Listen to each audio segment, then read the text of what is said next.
Dr. Bersales, Sir Jobers, good morning. Sir Noni, good morning.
De La Salle University has existed for more than 100 years.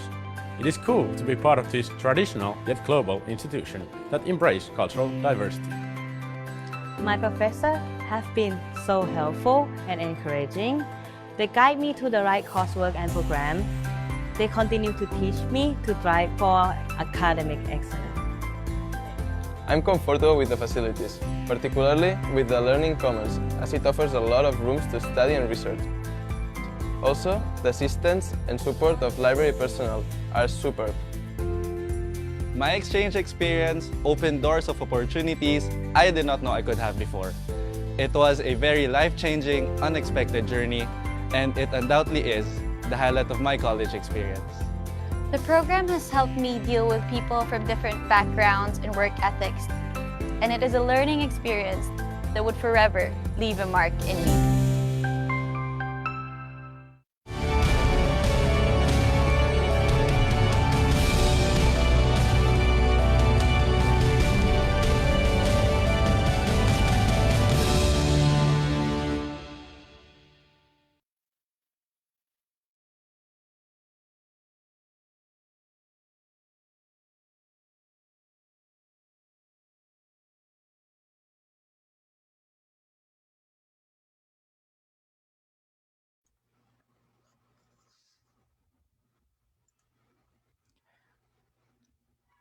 Good morning, ladies and gentlemen, and welcome to Rethinking Heritage and Heritage Futures, a web conference workshop. Before we begin the program, let us all remember that we are in God's most holy presence. We will begin with a prayer.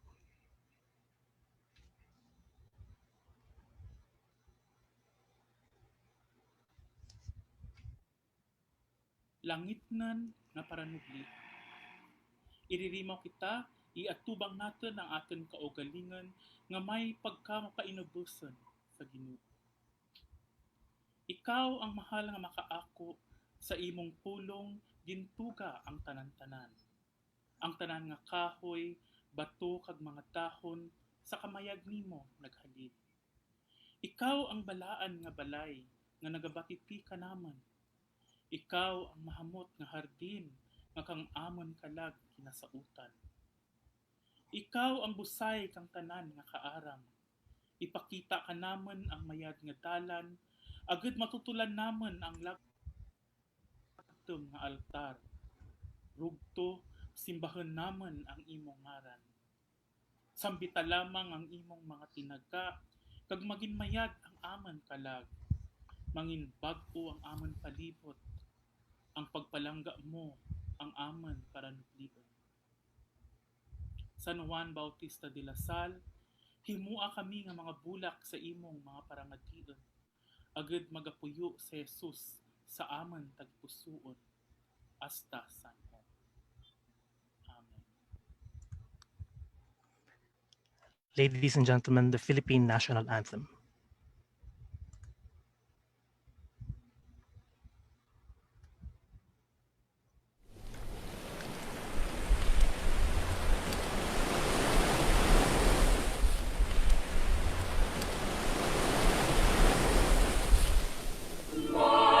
Magiliw, kaya sa silangan, alam ng puso, sa dibdib mo'y buhay. Lumang hinirang, duyan ka ng magiliw, sa manlulupig, di ka masisi.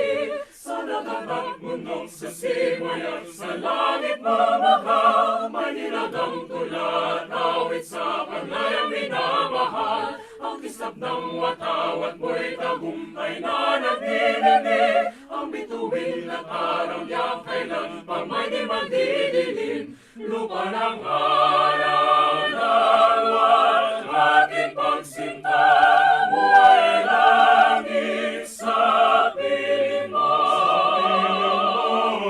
Aming ligaya lamang may mga mamatay ng dahil sa'yo.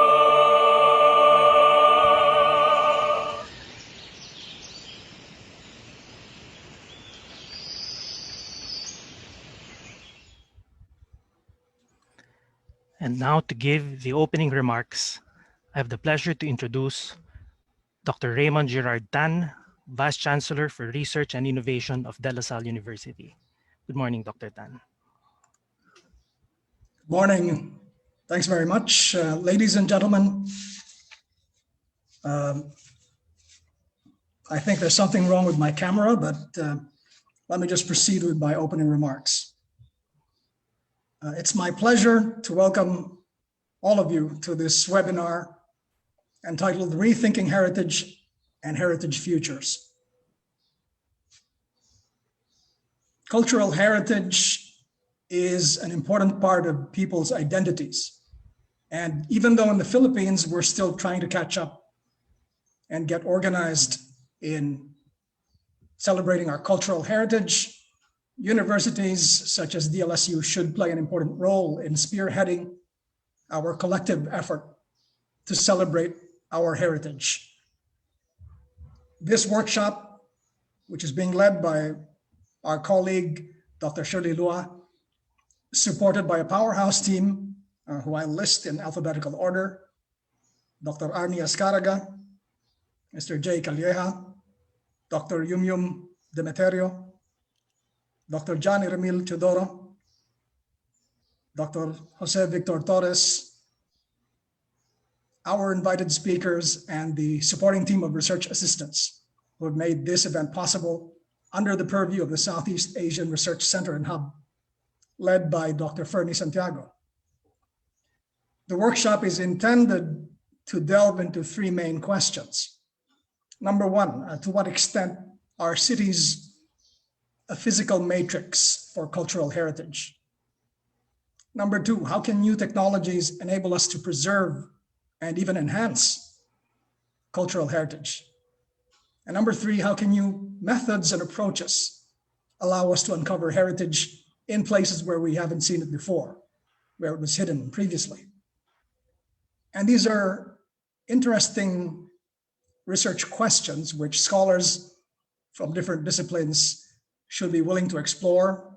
I'm glad that this multidisciplinary team has come together and under difficult circumstances put together this workshop over the next 2 days to delve into these important questions.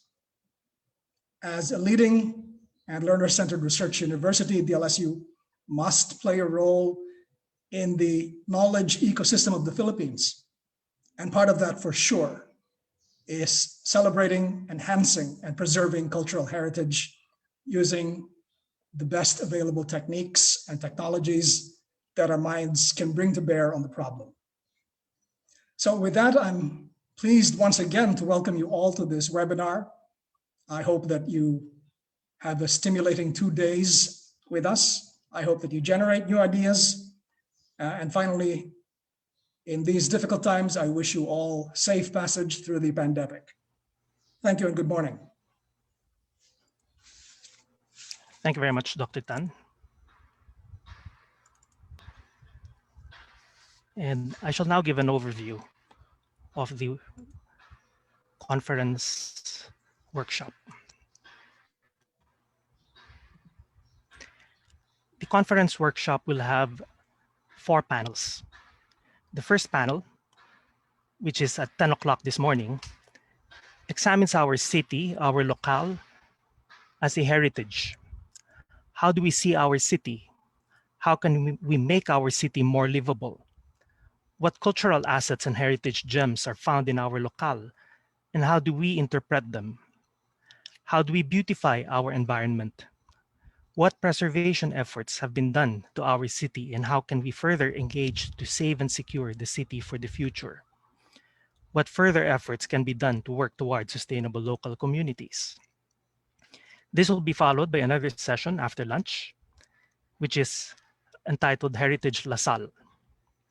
And it will view De La Salle as a heritage education institution in various perspectives and positions: an architectural site, a model of Catholic formation of higher education, a composite of exciting narratives of people, values, and cultures, a habitat of green environment, an environment of restoration and conservation, and a resource to the city.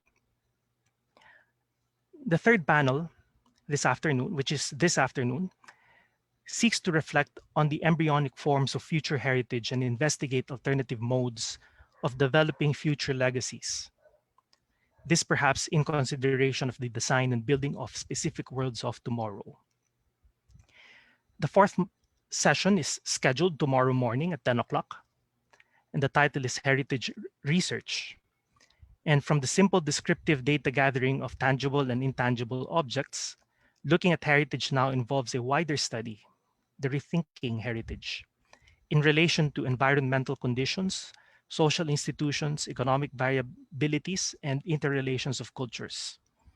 It also involves newer thrusts of research that include the use of digital technology as well as innovative theories to study our past. Now, tomorrow afternoon, we shall have the workshop on writing heritage research proposals. And this is from 1:30 to 4:30 p.m. So that's an overview of our two-day conference workshop. And we shall begin with the first panel at 10 o'clock, which is in around 5 minutes. So in the meantime, we shall have an intermission. Thank you very much.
And I will now turn over the floor to the chair and forum moderator, Dr. John Iramil Teodoro of the Department of Literature of De La Salle University. Thank you very much, Dr. Santiago. I'm John Erimil Chodoro, an associate professor at the Department of Literature of De La Salle University. Now, I am the chair and the moderator of the Panel 1, Heritage Cities. This panel examines our city, our locale as heritage. How do we see our city? How can we make our city more livable? What cultural assets and heritage gems are found in our locale, and how do we interpret them? How do we beautify our environment? What preservation efforts have been done to our city, and how can we further engage to save and secure the city of the future? What further efforts can be done to work towards sustainable local communities? And we are lucky this morning to have distinguished international panelists from the United States of America, Hong Kong, Malaysia, and of course, the Philippines. Our panel members are Dennis Cremin of Lewis University, Ian Morley of Chinese University of Hong Kong, Jose Eleazar Bersales, University of San Carlos, and Naziaty Mohd Yaacob of Universiti Malaya. First, I will introduce all the panelists, and then after the introductions, they will talk one after the other for 15 to 20 minutes each, and it will be followed by an open forum. Dennis Cremin earned his doctorate in history from Loyola University of Chicago. He is a professor at Lewis University in Illinois, where he currently serves as the chair of the history department and director of the Lewis University History Center. An award-winning author, Dr. Cremin has several publications, including Grant Park, Chicago's Front Yard. He has collaborated on a number of exhibitions, including Envisioning Joliet, Burnham, Bennett, and Beyond in 2009, and Woodrow Wilson and the Great War in 2018. Dr. Cremin's paper is entitled From the Illinois Prairie to the Bay of Manila, Daniel Burnham's Legacy and Observations of the Field. Ian Morley is an associate professor at the Department of History and associate professor by courtesy on the Chinese University of Hong Kong's Urban Studies program. He has published widely on the design of built environments, participated in TV documentaries for the Discovery Channel and Boom, as well has been interviewed by the Wall Street Journal Asia, the Los Angeles Times, Southeast Asia Globe, La Stampa, and U.S. National Public Radio. In 2020, his book, American Colonization and the City Beautiful, Filipinos and City Planning in the Philippines 1906 to 35 was awarded the International Planning History Society Bosma Prize in Planning History Innovation. Dr. Morley's paper is entitled Beyond the City Beautiful Paradigm, Reappraising the 1905 Burnham Plan for Manila. Jose Eleazar Bersales is professor of anthropology, sociology, and history of the University of San Carlos in Cebu and director of the University of San Carlos Museum. He received a PhD in anthropology from University of San Carlos and MA in Philippine Studies from the University of the Philippines, Diliman. His research interests cover archaeology, history, heritage conservation and management, missiology, environment, tourism, local knowledge, and indigenous people. His research studies and articles have appeared in various journals and publications. Dr. Bersales' essay is entitled Archaeological Impact Assessments in Urban Development, 3 Cases from Cebu City. And last but not the least, Naziaty Mohd Yaacob was trained in Malaysia and England as an architect. She is an associate professor at the Department of Architecture, Universiti Malaya, where she works since 1997. She obtained her doctoral degree in 2009 from University of Salford with a PhD thesis, Accessibility to Historic and listed public buildings development control processes in England and Wales. She teaches architectural design, theory and philosophy, architecture research, and universal design. Currently, he's a member of the Working Group on Accessibility for Disabled Persons, reviewing the Malaysian standards MS 1184 under Jabatan standards. Her presentation is entitled A Sustainable Approach to Include the Access Needs of Disabled and Older Persons to Heritage Buildings. So now we will start with the presentation of Dr. Cremin.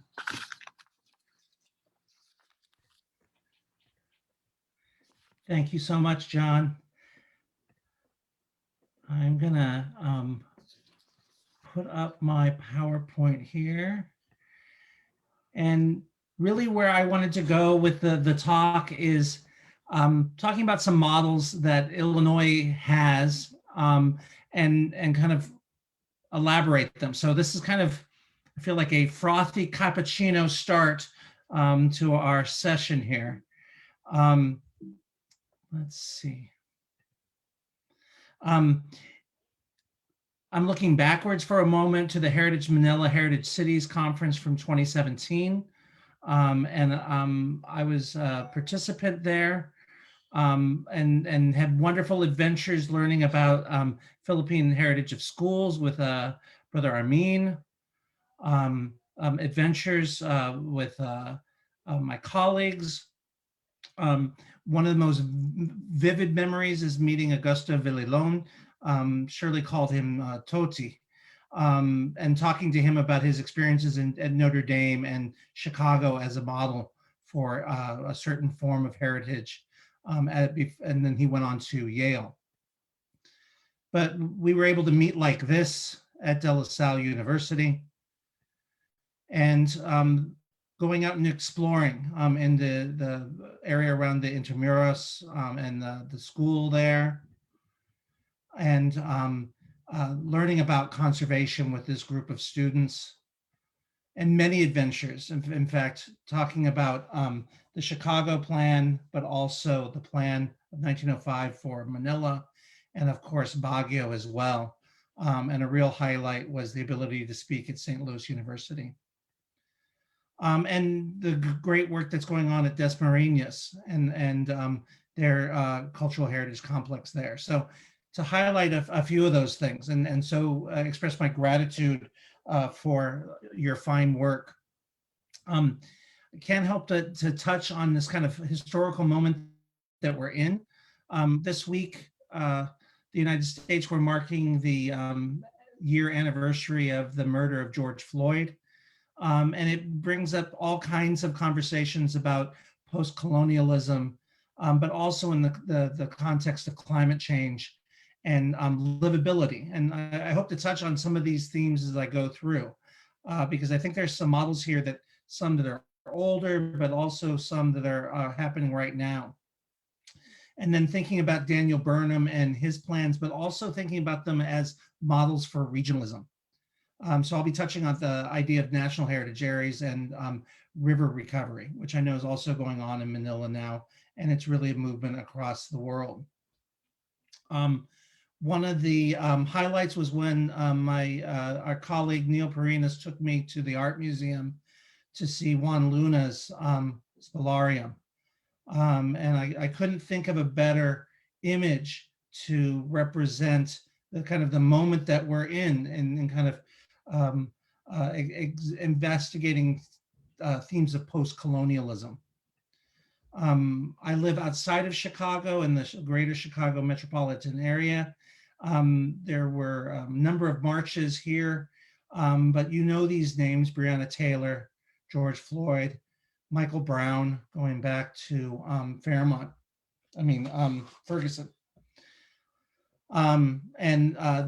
This was artwork and these hearts on the windows in Naperville that had been broken and then they had been boarded up, but then the artwork came and the hearts came. And so this is a moment where we haven't seen each other a lot, and in the United States we're having very serious conversations.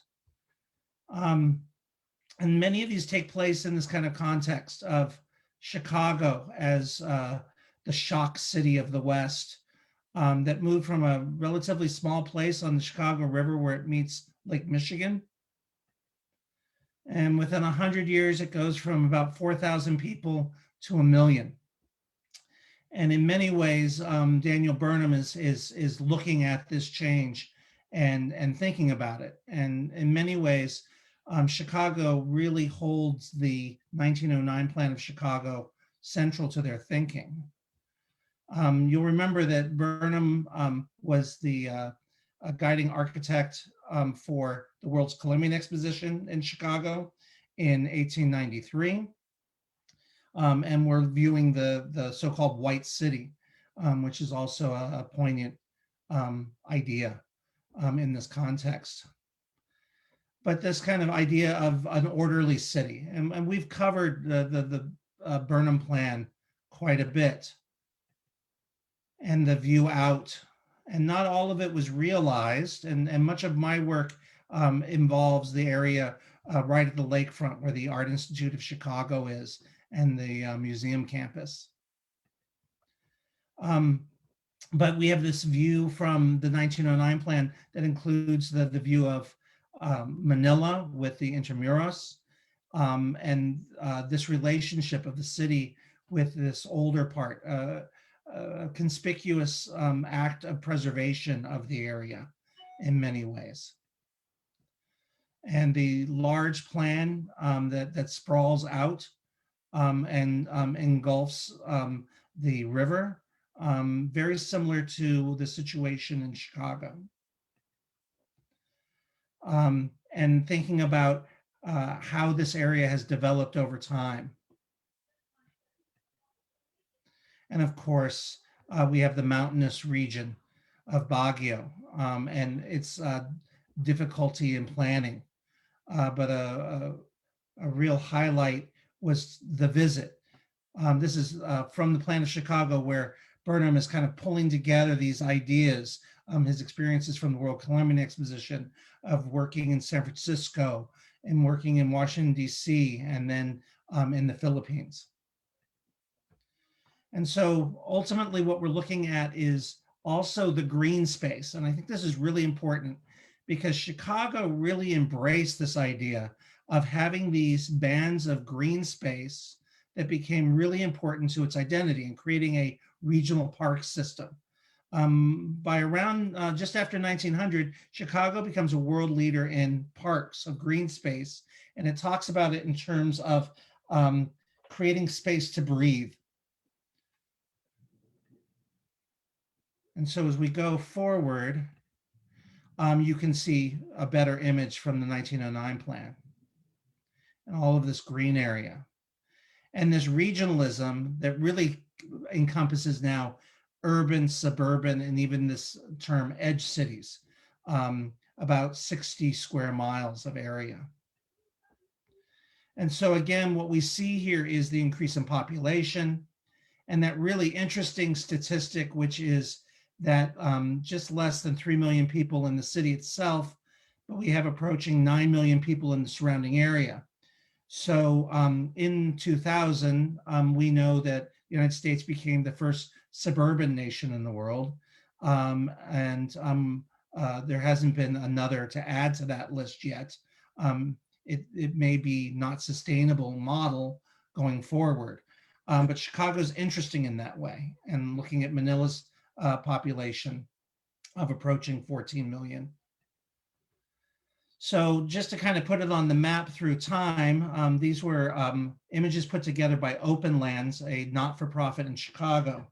And this idea of 1930, where we had a mixture of forests, prairies, wetlands, and open water. And you can see the development starts to spread. By 1950, which was the high point of Chicago's population, and the population has been going down since then, even to the current census. And as we get to 2000, we see this area that Burnham really foresaw, which is really interesting. And so the plans now, in terms of where we might be going, is in terms of creating green infrastructure. and trying to create a sustainable environment for people to live in. The 19th century idea of lungs of the city for parks and green areas, but this is really moving into a sustainability idea. One of the most compelling ideas from Open Lands, which I think is a real model, is this group of tree keepers who understand the environmental community, how trees can mitigate the impacts of climate change, and this whole idea of going green. It's a really important idea. So they kind of challenge the region to say, can everybody plant 2 trees and care for them over time? This would have an enormous impact on climate change, not in and of itself, but it could be a percentage of the changes that we need to get to the larger changes that we need. And they work with communities and gardens, urban farmers who are in the cities using abandoned buildings for the work that they're doing, and creating not only fresh food for the inner city, but also jobs. So when I think about historic preservation, I grew up kind of thinking about single buildings, but Illinois has been a leader of thinking about regional areas and creating public and private partnerships, creating national heritage areas, and also using waterways to do this, and working with educational institutions. This was one of the first big jobs I had. I worked at the Gaylord Building Historic Site. This is an image from about 1893. And it's a warehouse along the old I&M Canal, the Illinois-Michigan Canal, which connects the Illinois River, which flows in the Mississippi, to Lake Michigan. So the Illinois-Michigan Canal. Interestingly, it becomes a backwater because there's a new waterway coming through. This is the Sanitary and Ship Canal, 120 feet wide, 6 feet deep, heavy industry, people coming from Eastern Europe, from the south to work on it. And they blow up the weir and flood it. And I'm thinking about my colleague Victor Torres here. Who shows up to celebrate is Admiral Dewey. Yes, that Admiral Dewey. And so about 5,000 people show up.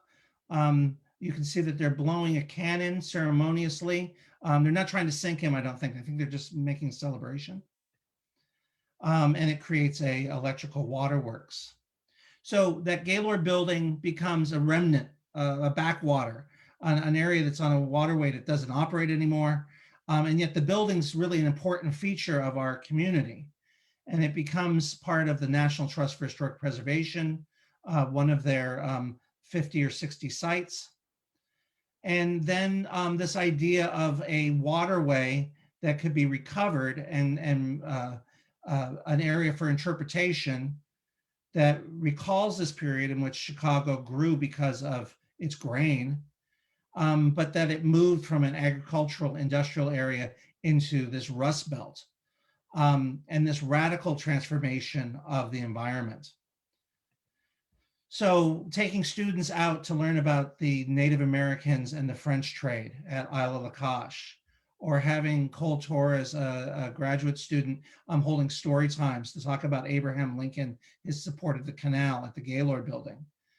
And the big movement was the creation of the I&M Canal National Heritage Corridor, one of these public and private partnerships that provides some federal money, but really is about local communities getting involved and preserving their heritage.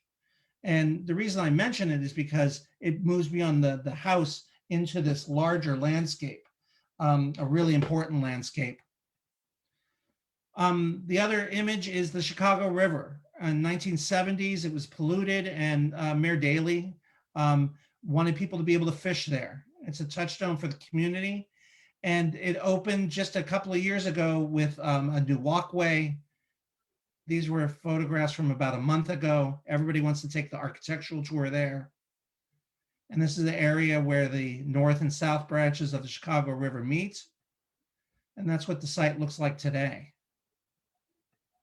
So you have this complex area has been transformed over time. And now everybody wants to live along this polluted area, watch the shows, and explore.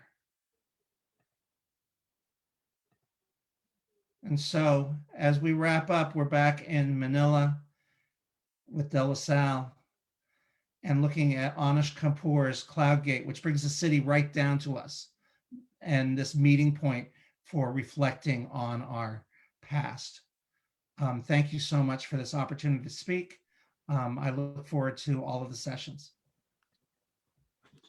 Thank you, Dennis, for that historic visual treat on the heritage of Chicago, and for highlighting the connection between Chicago and Manila and Baguio, because of the genius of Daniel Burnham.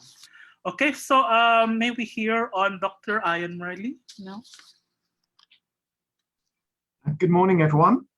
I hope that you're very, very safe and well today. I'm just going to open my screen.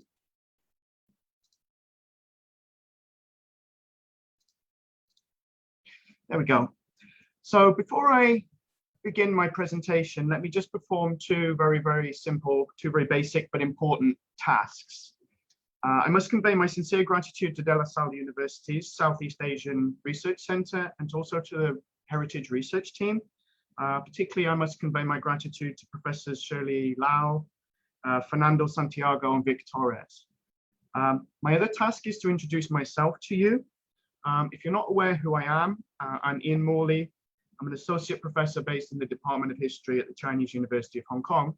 And although my research deals with American colonial history in the Philippines, I'm not American, I'm English. So that's maybe why you think my accent is a little bit different. But anyway, my presentation today, I will discuss aspects of the 1905 Manila City Plan by Daniel Burnham. But importantly as well, I'm going to introduce to you for the first time an important component of its legacy. So the 2015 census recorded metropolitan Manila's population at 12.88 million people. Yet demographic registers such as the Atlas of Urban Expansion, City Mayor Statistics, and Worldometer have estimated that the populace of Manila's built sprawl is substantially larger. Yet irrespective of the precise number of people now living in Manila and its surrounds, two fundamentals must be realized. The contemporary city has an undeniable immensity when compared to its physical size and population count at the time of Daniel Burnham's visit in December 1904, January 1905 to Manila. And since the execution of Burnham's 1905 plan, much densification has also transpired. In consequence, Manila has now become one of the world's most large, but importantly as well, it's also one of the world's most dense urban settlements. But of additional note, at the time of Burnham's Philippine visit, Manila's urban form and cultural character still bore the deep imprint of Spain's colonization and the application of the laws of the Indies. Labeled by Don Hart as the Plaza Complex, church-lined public spaces were the heart of various political, social, and cultural activities, and they diffused outwards into adjacent neighborhoods. While the growth of civilization did not solely occur within these open spaces, they were, as Hart emphasizes, nonetheless a focal point of cultural change.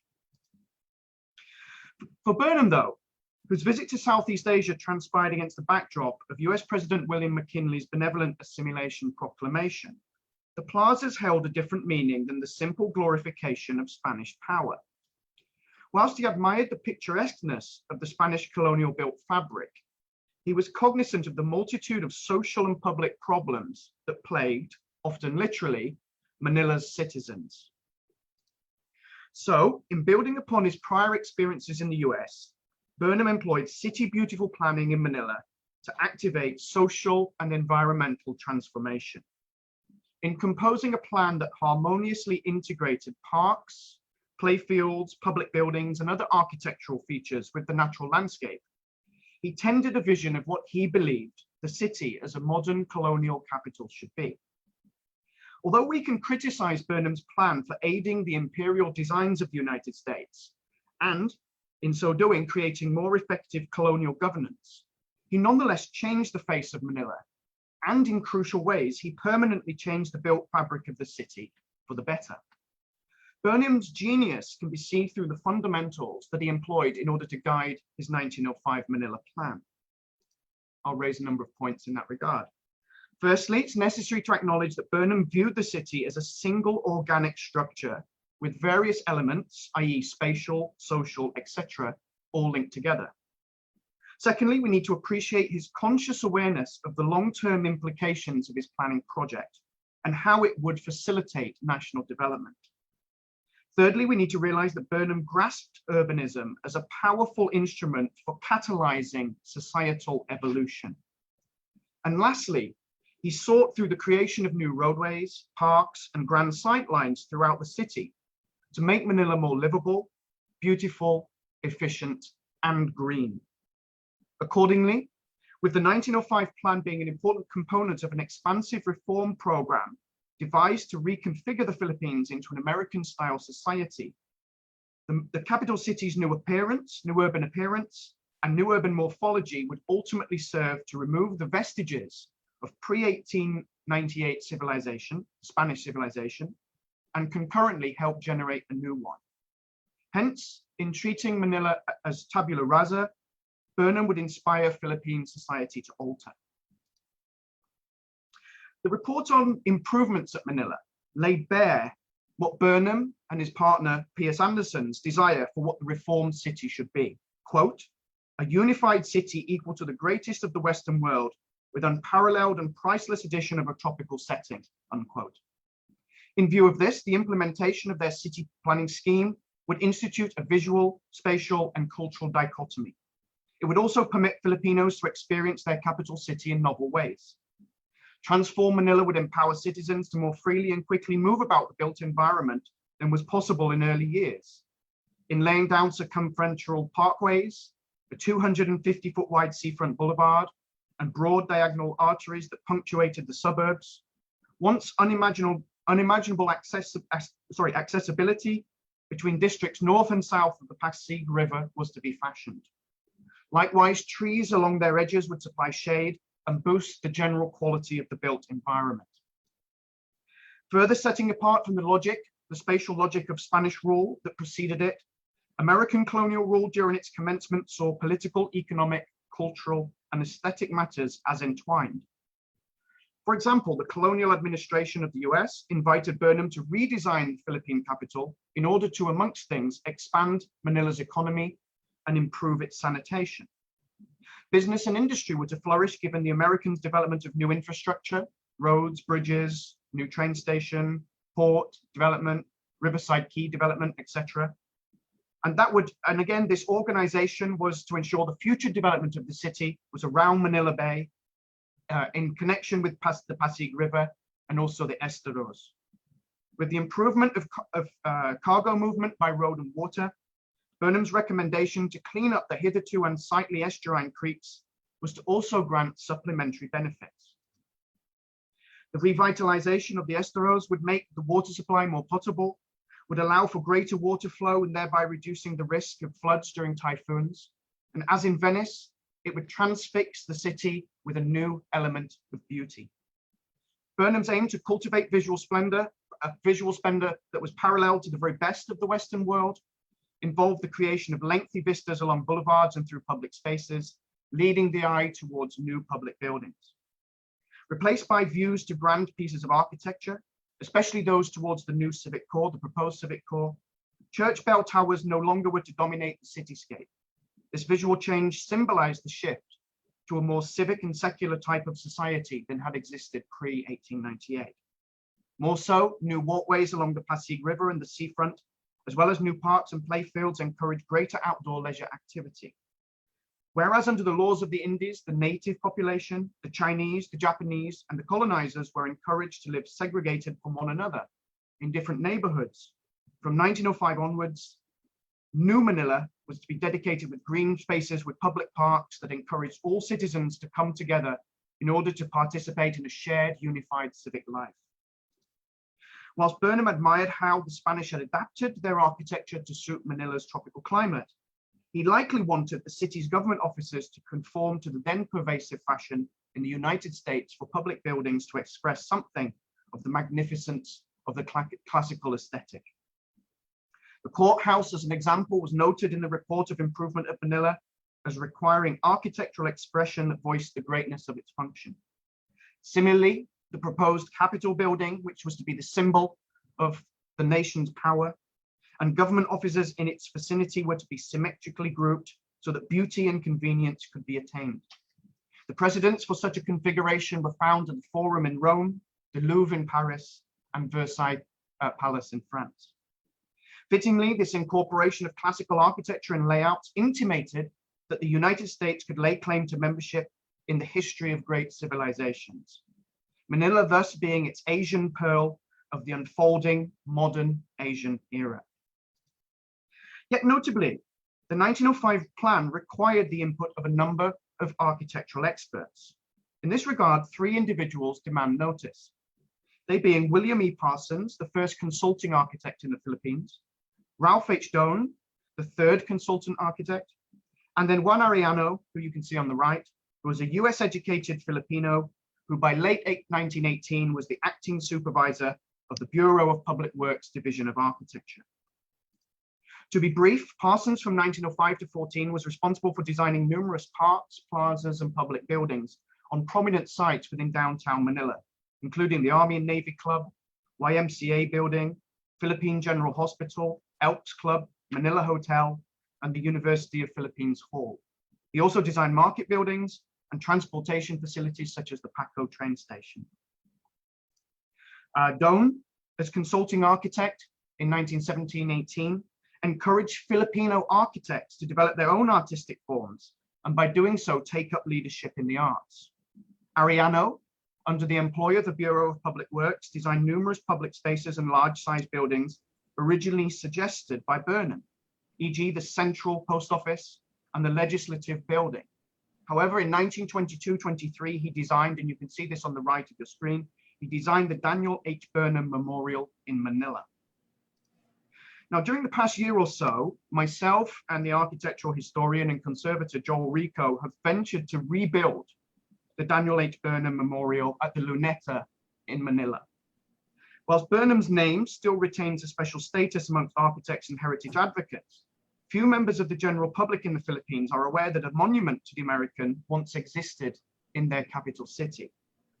Consequently, to re-erect the memorial will be a profound acknowledgement of Burnham's contribution to your country. When complete, a plaza, a bust, a marker, and a flagpole will honor Burnham's urban design vision and legacy. Yet crucially as well, the project to rebuild the Burnham Memorial has taken consideration of how it might play a role in helping rebalance Filipinos' lives as the COVID-19 pandemic comes to an end. With millions of people presently residing in a metropolis that in past decades has experienced rapid urbanization, present-day Manila thereby lacks sufficient open space. The dearth of functional open areas is estimated to be so great that in the inner districts, 26 additional Rizal parks are required in order to comply with the World Health Organization's recommendation of space volume per capita. Given the dynamics of local urbanization during the past decades, a dystopian situation has emerged whereby Manila is now considered one of the densest cities, but also it has amongst the lowest quality of life. This reality poses enormous challenges in regard to making the capital more livable, a very similar issue to the one faced by Burnham at the start of the last century. And of course, the value of urban space to effective city planning and to general well-being is widely acknowledged. As many authors have indicated, for spaces to work well, they require physical forms to distinguish them as clear and identifiable places.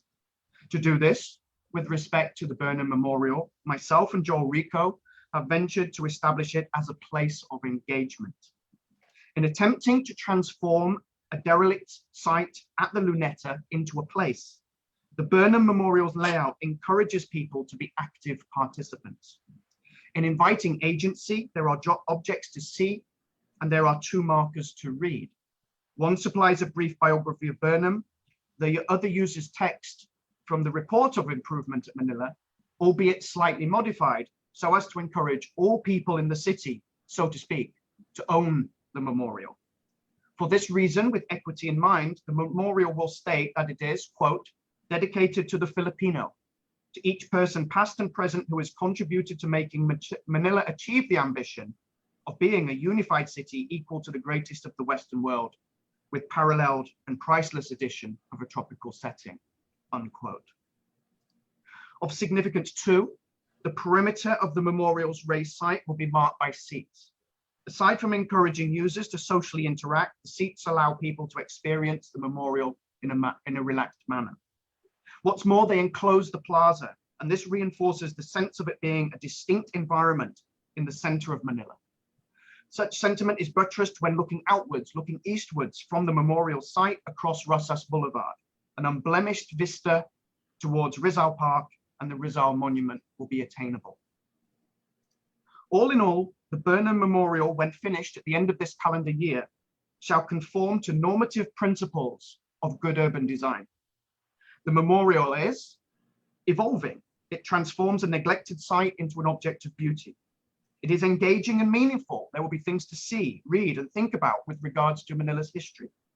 It is delineated. It will be free to use with secured rights of public access. It is social. It will encourage social engagement. And as I've just mentioned, it will be comfortable. It will be relaxing for people to use. So in summary, it will be a new environmental feature, I hope, of high quality, and one too within walkable distance for tens of thousands of citizens.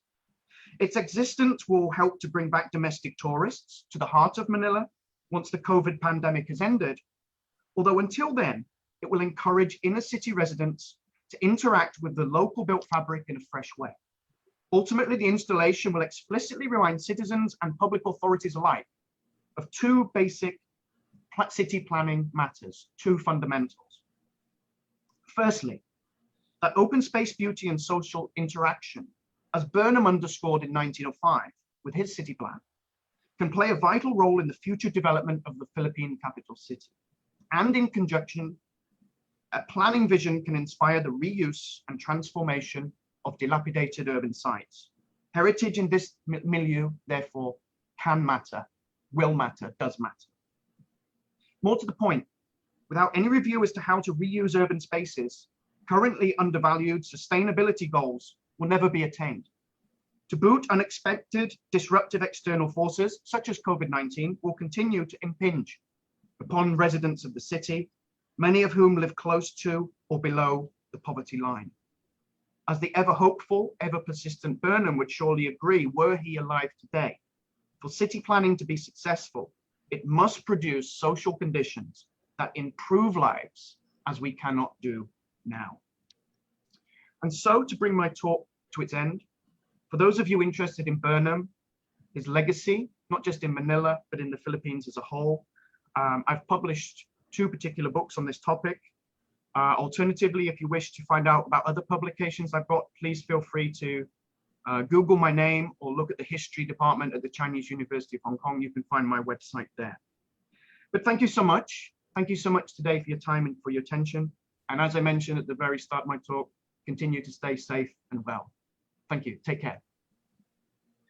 Thank you, Dr. Morley, for giving us a comprehensive background on the 1905 Burnham's plan for Manila. No? And I agree, we really need the Burnham Memorial to remind us who are living now in Metro Manila that Burnham's vision of Manila as livable, sustainable, beautiful, and green city is our lost Eden.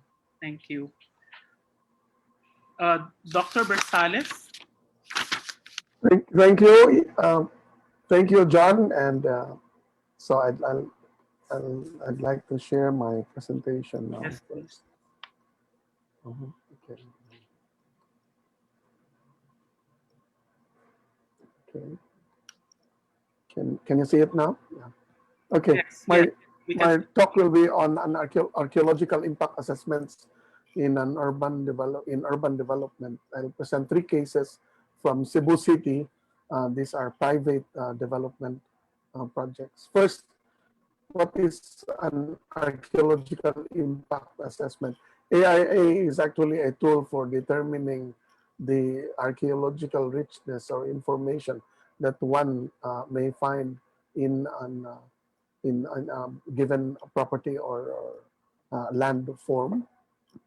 Second, it involves randomly sampled test excavations. That's the main tool, in tandem with laboratory techniques, artifact analysis, radiocarbon dating, soil analysis, and others. The ultimate goal of an AIA is to determine whether a property has a significant level of archaeological information beneath it, underneath the soil, that requires full archaeological investigation, which means a total excavation of the site, as well as prior to a development project to proceed, and regular monitoring during actual development. There is a history of archaeological impact assessment in Cebu actually, but it involves only one event, and that's the AIA in Cebu conducted on Plaza Independencia in 2001.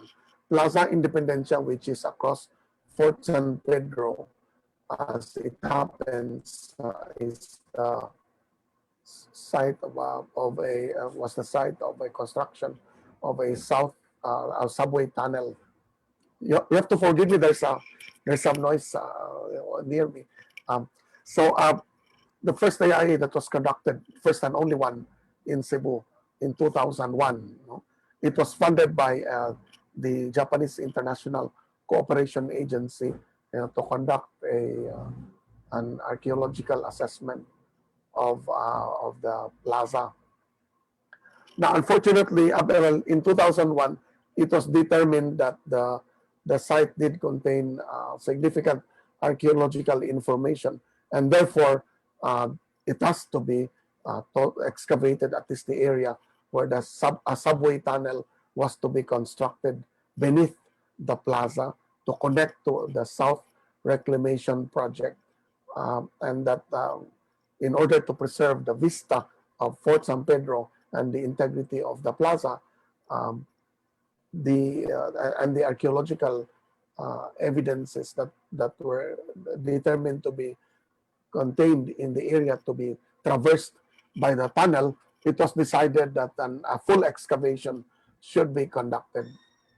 And because of that, excavations were carried out in 2006. Unfortunately, during when excavations were conducted by a private firm called Assessi, the government, the reclamation project authority that carried out this project was not able to provide water pumps and dewatering equipment, and also heavy equipment to excavate the site. As a result, the company that carried out the assessment ran out of funds. The funding they requested was consumed by the removal of the overburden, the colonial overburden. And when they reached water level, which was actually the pre-colonial level, it was no longer possible to excavate further because there was no equipment for dewatering was provided. So they had to stop. And as a result, when the actual subway project was excavated, the plaza was cordoned off. There was no Philippine National Cultural Heritage Law yet at the time. So the excavation of the tunnel proceeded even if the pre-colonial layer was never only partially excavated. As a result, the National Museum had to come in and conduct a salvage archaeology while heavy equipment was being used, backhoes actually, to excavate about 60 meters of the entire section of the plaza. And I was part of the monitoring team, and we found so many burials and so many artifacts, but these were mostly destroyed because fragmented because it was backhoes that carried out the excavation. This was a state-funded project. The cases I will talk about are not government funded projects. These are three private companies that decided to develop their properties and approached essentially Dr. John Peterson and my colleague at the University of San Carlos to conduct archaeological monitoring and impact assessment on these three sites. First at the first is the Casa Gordo Cabilin Heritage Center, which is beside the Spanish era Casa Gordo Museum. The second is the Jesuit House of 1730, which which dates to 1730 because there's a marker on top of the entrance that indicates that the year 1730. And the third one is Patria de Cebu, which is a joint venture project between the Archdiocese of Cebu, which owns the property, that used to be the site of the Arzobispado or the Archbishop's residence across the Cebu Cathedral and Plaza, Cebu Cathedral Plaza, with Cebu Land Masters Incorporated. Okay.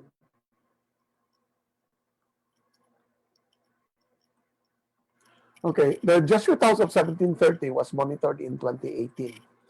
This involved the removal of rotted posts, no? Molave post, Molave vitex parviflora posts, which had rotted over because of the water intrusion. At the same time, because the ground floor of the former, the Jesuit house had been cemented over, and I think the chemicals from the cement resulted in the rotting of the posts.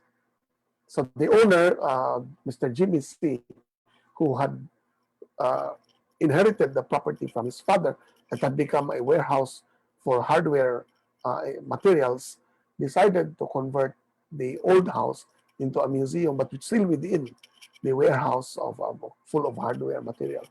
Despite that, he was able to call an archaeologist to monitor and to study the removal of some of the remaining posts. The Jesuit house revealed these materials, no? Wanli period coins, 2 of them, dating to the 1572 to 1620, the period of the highest concentration of porcelains that were recovered on the site from Fujianware late Ming Dynasty. But there are also Qingdijian wares as well as wares from the Angsi kilns in Fujian. There were also significant sherds recovered, which were earthenware. The Casa Gordo Annex was monitored when the construction of this building, the Cabilin Center, was carried out in 2018 also. And Peterson conducted a study together with Chowson, and so a stratigraphic profile was taken of the stratigraphic profile also of the Jesuit house in Parian was. This is the profile. No? Both sites, the archaeologist Dr. John Peterson in tandem with Archie Tiaozon was able to retrieve organic materials for sampling for radiocarbon dating. The owners paid for the cost of radiocarbon dating, which is something like $200 to about $300 per sample. And so we have these radiocarbon dating sites, which are samples and dates, which are very important for determining the development of the colonial part and the pre-colonial history of downtown Cebu, especially the Parian Chinese district. My involvement starts with Patria de Cebu when we conducted an archaeological assessment, impact assessment, paid for by the Archdiocese of Cebu, but advanced by the developer, Cebu Land Master Inc. And we were able again to find what we suspect is a Wanli coin, which dates to the early colonial period.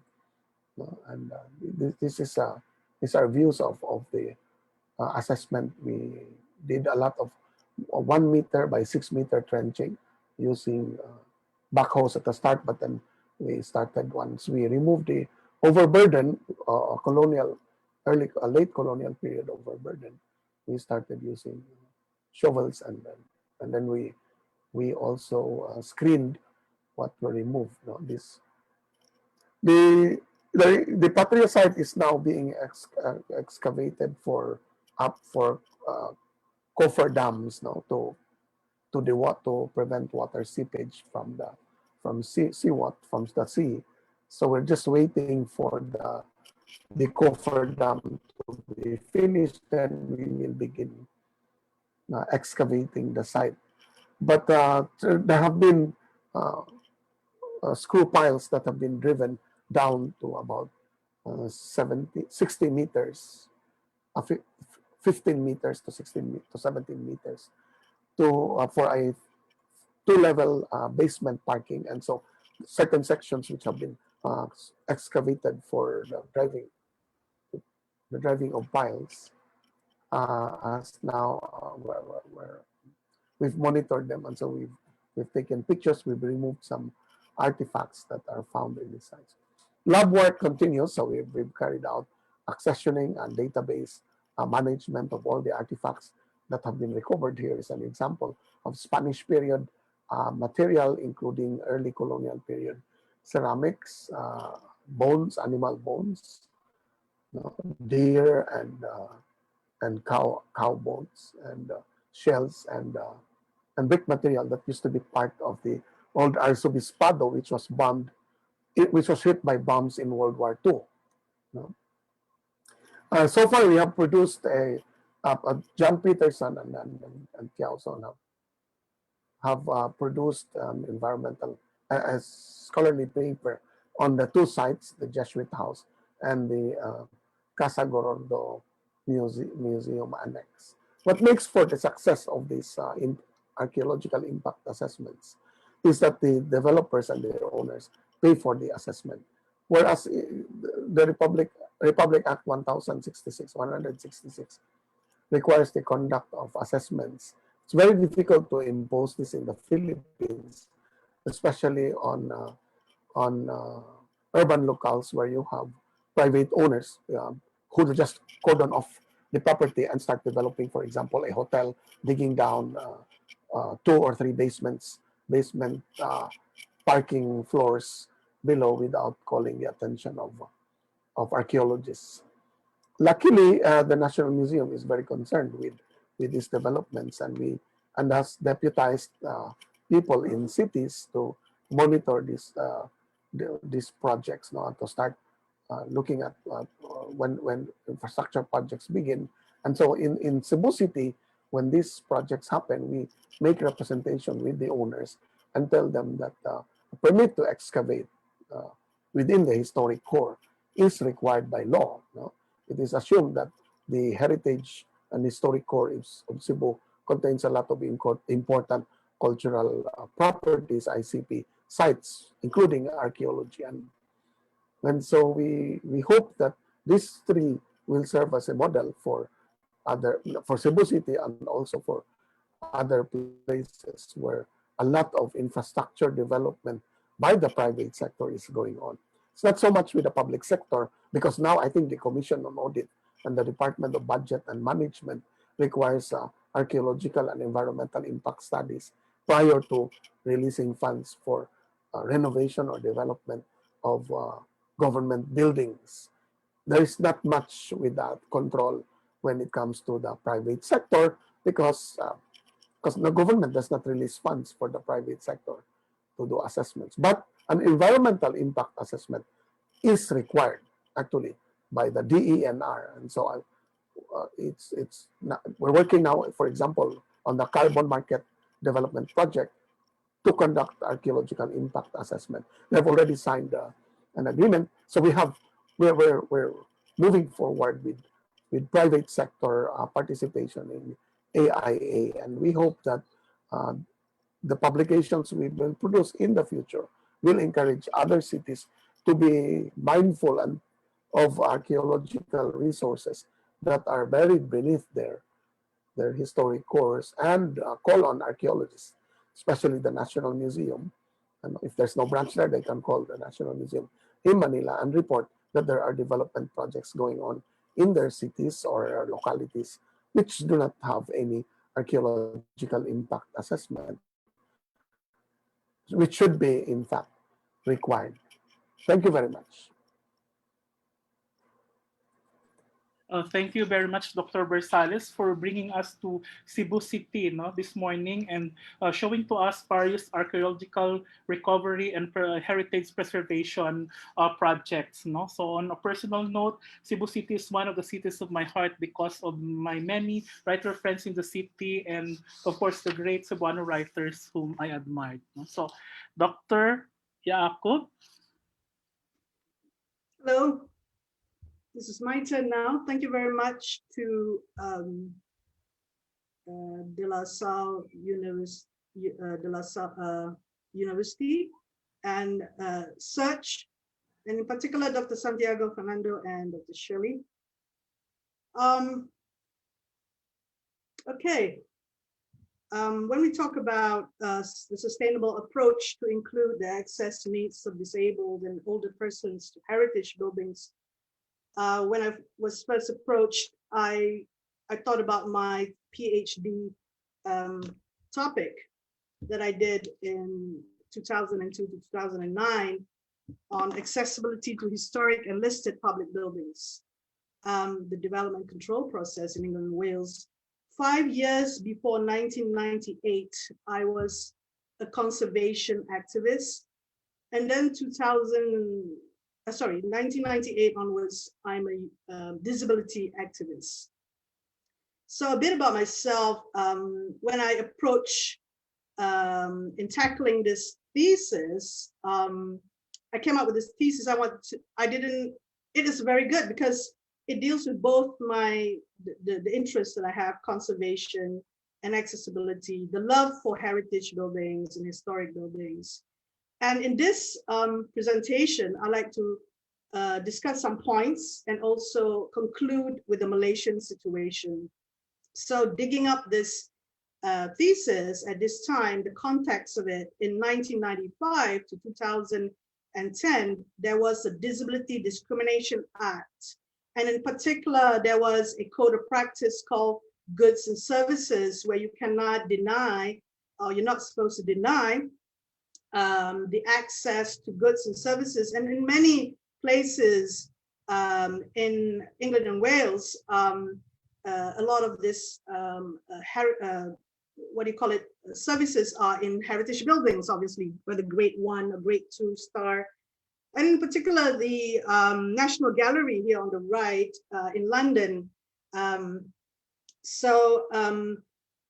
What about this? What is the issue on sustainability? Yeah, when you link sustainability to the 3 sustainable development of environmental sustainability and then social justice and economic viability. So these 2 things, economic viability and social justice, is incorporated in this approach.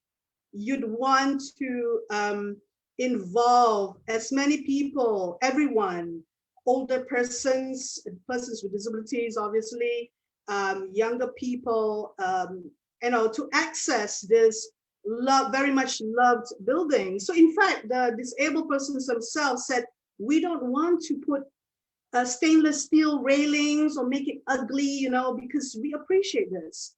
So they have to come to a point where certain things are going to be done in order to the conservation practice will have to deal with sustainability for social justice.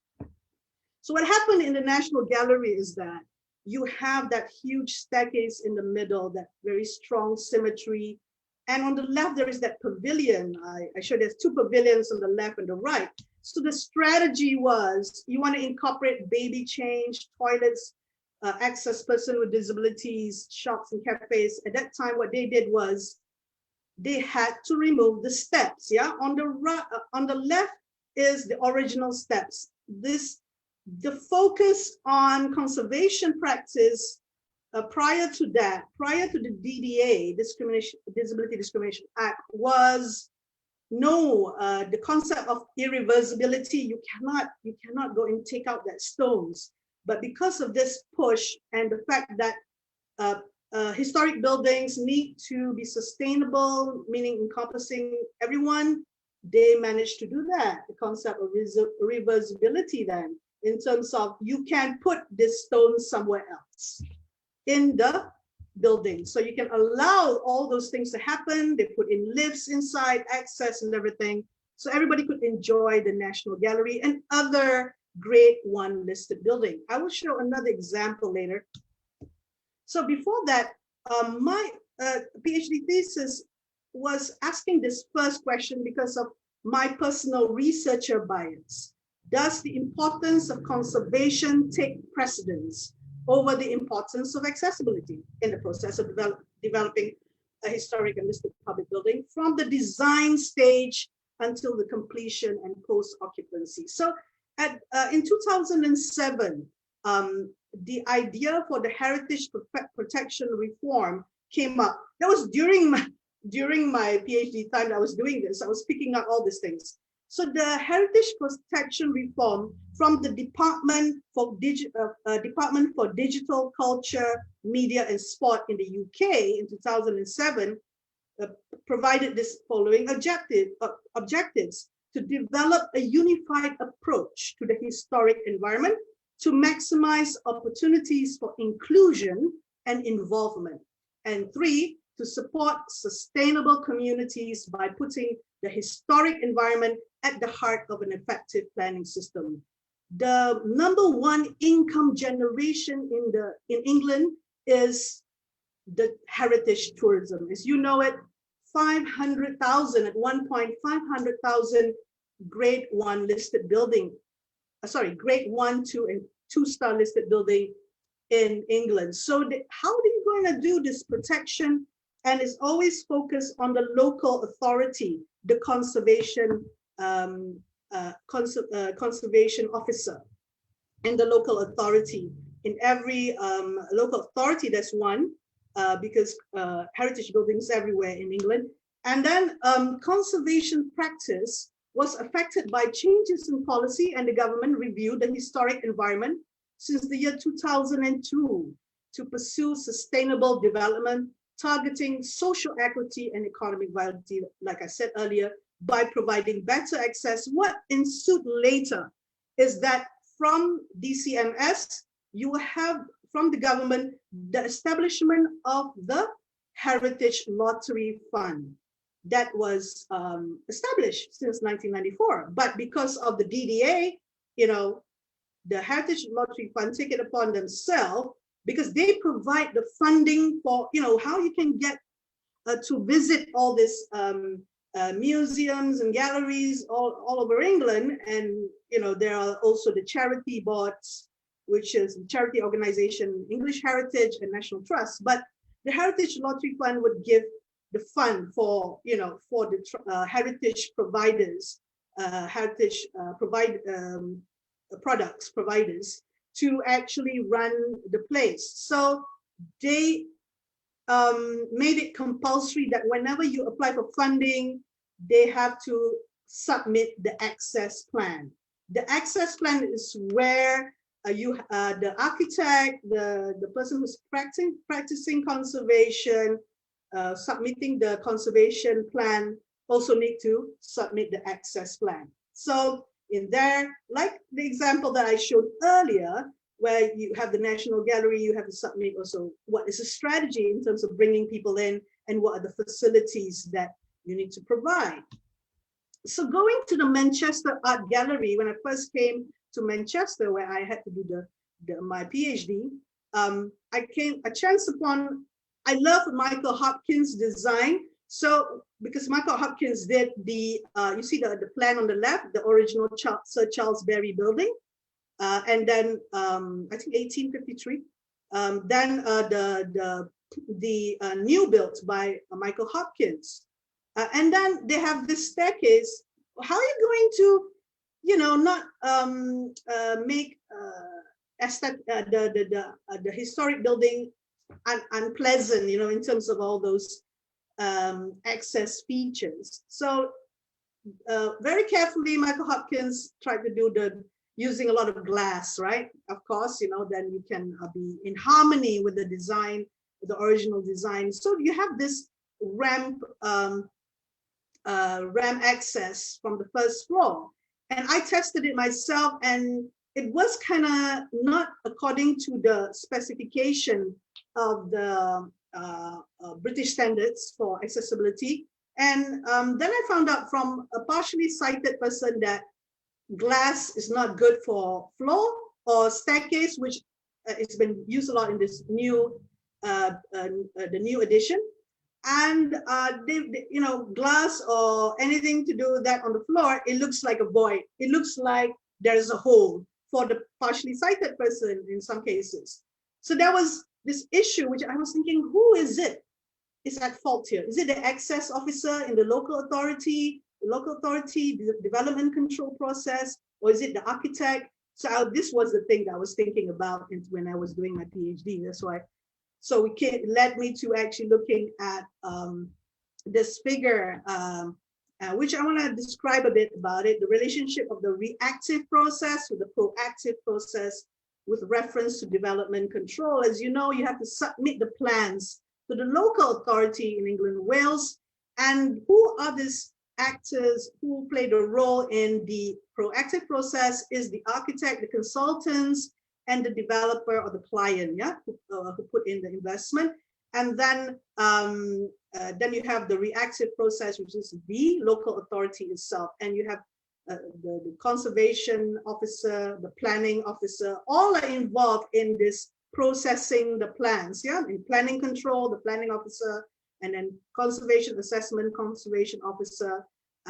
There is also access officers in local authorities, but access officers was about, I think one third of only the local authorities. So you have to leave it to the building surveyors or others to actually look into access. So that's why I was, going on. And then after planning control, there's building control, construction, and then post construction, which is you should have the accessible design in the light of the DDA. So just in general, talk about the access and roles that is being played during the design process. Okay, so this is clear enough. Let me go ahead up here. So there are some points of discussion with regard to this, how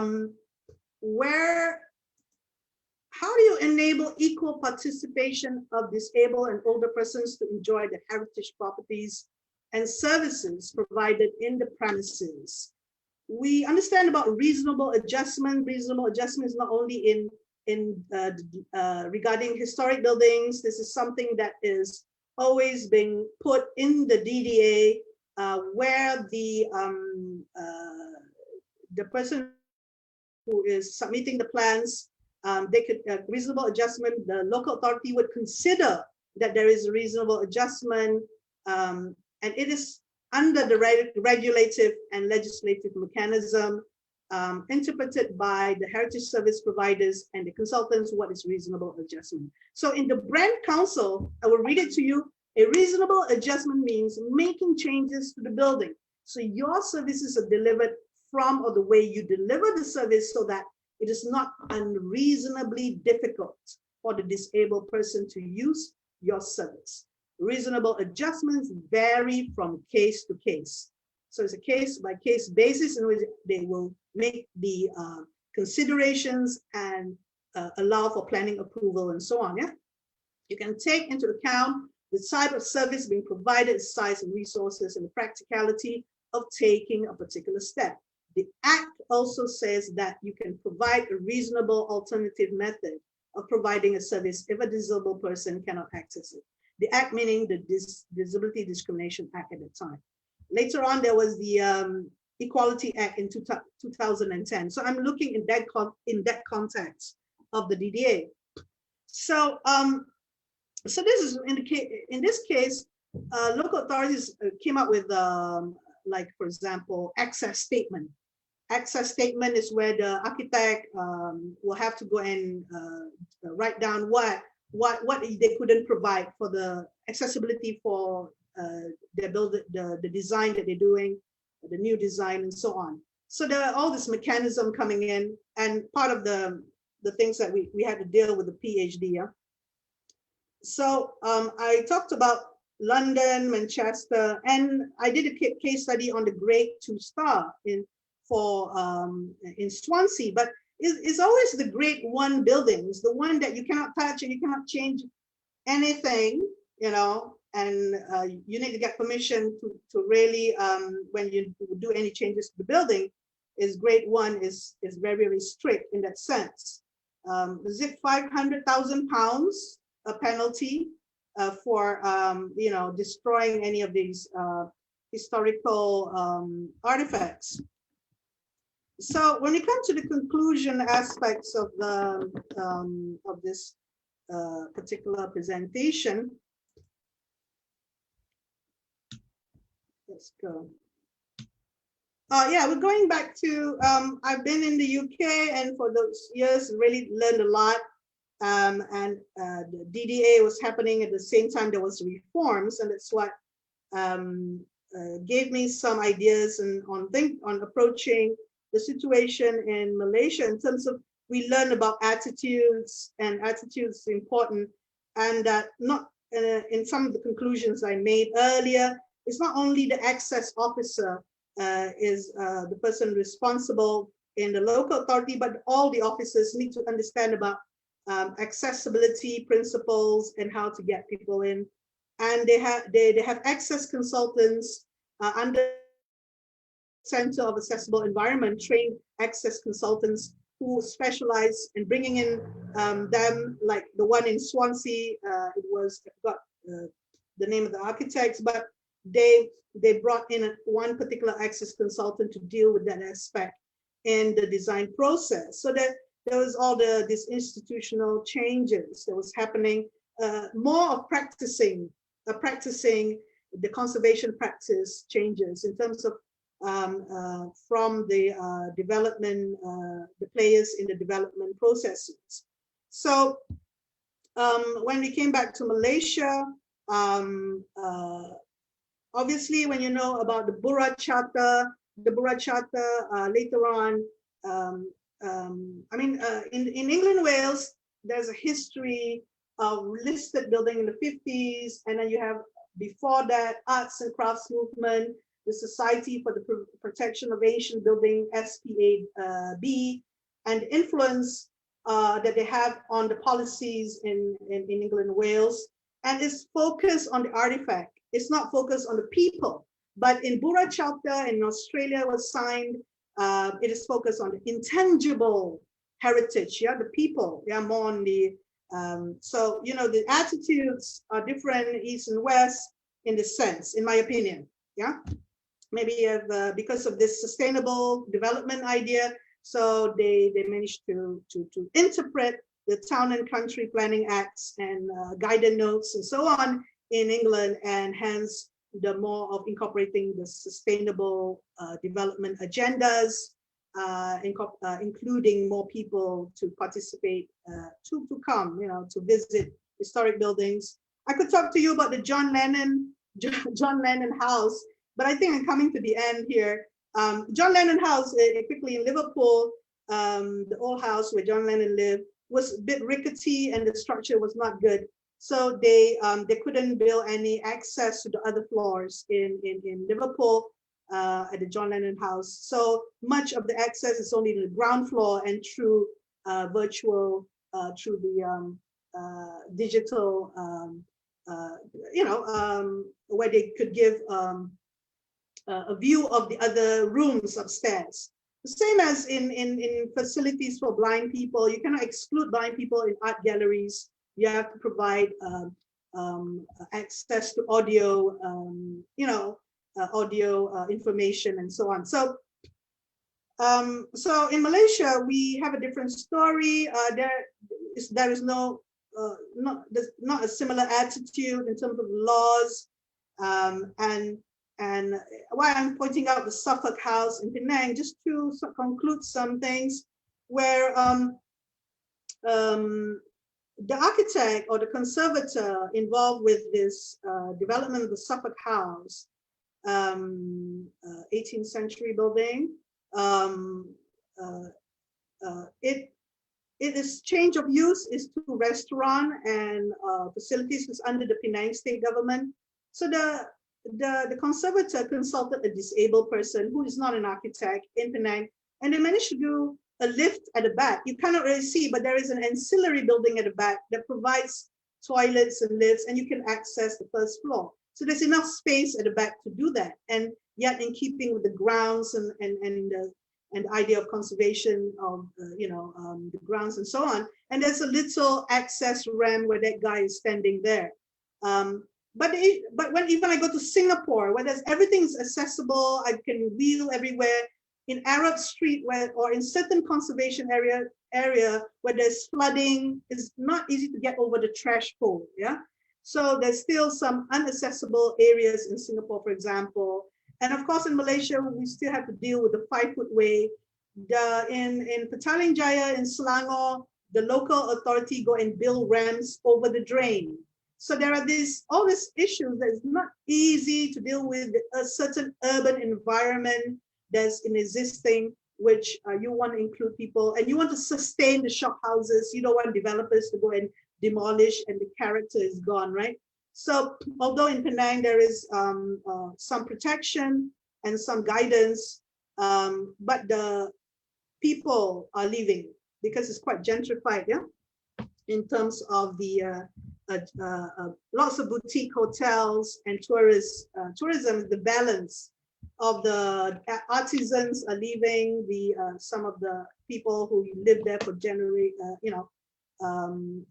because they enjoyed the Rent Control Act, but that was lifted and so on. So there's so many factors involved, but I just focus on the accessibility of heritage area.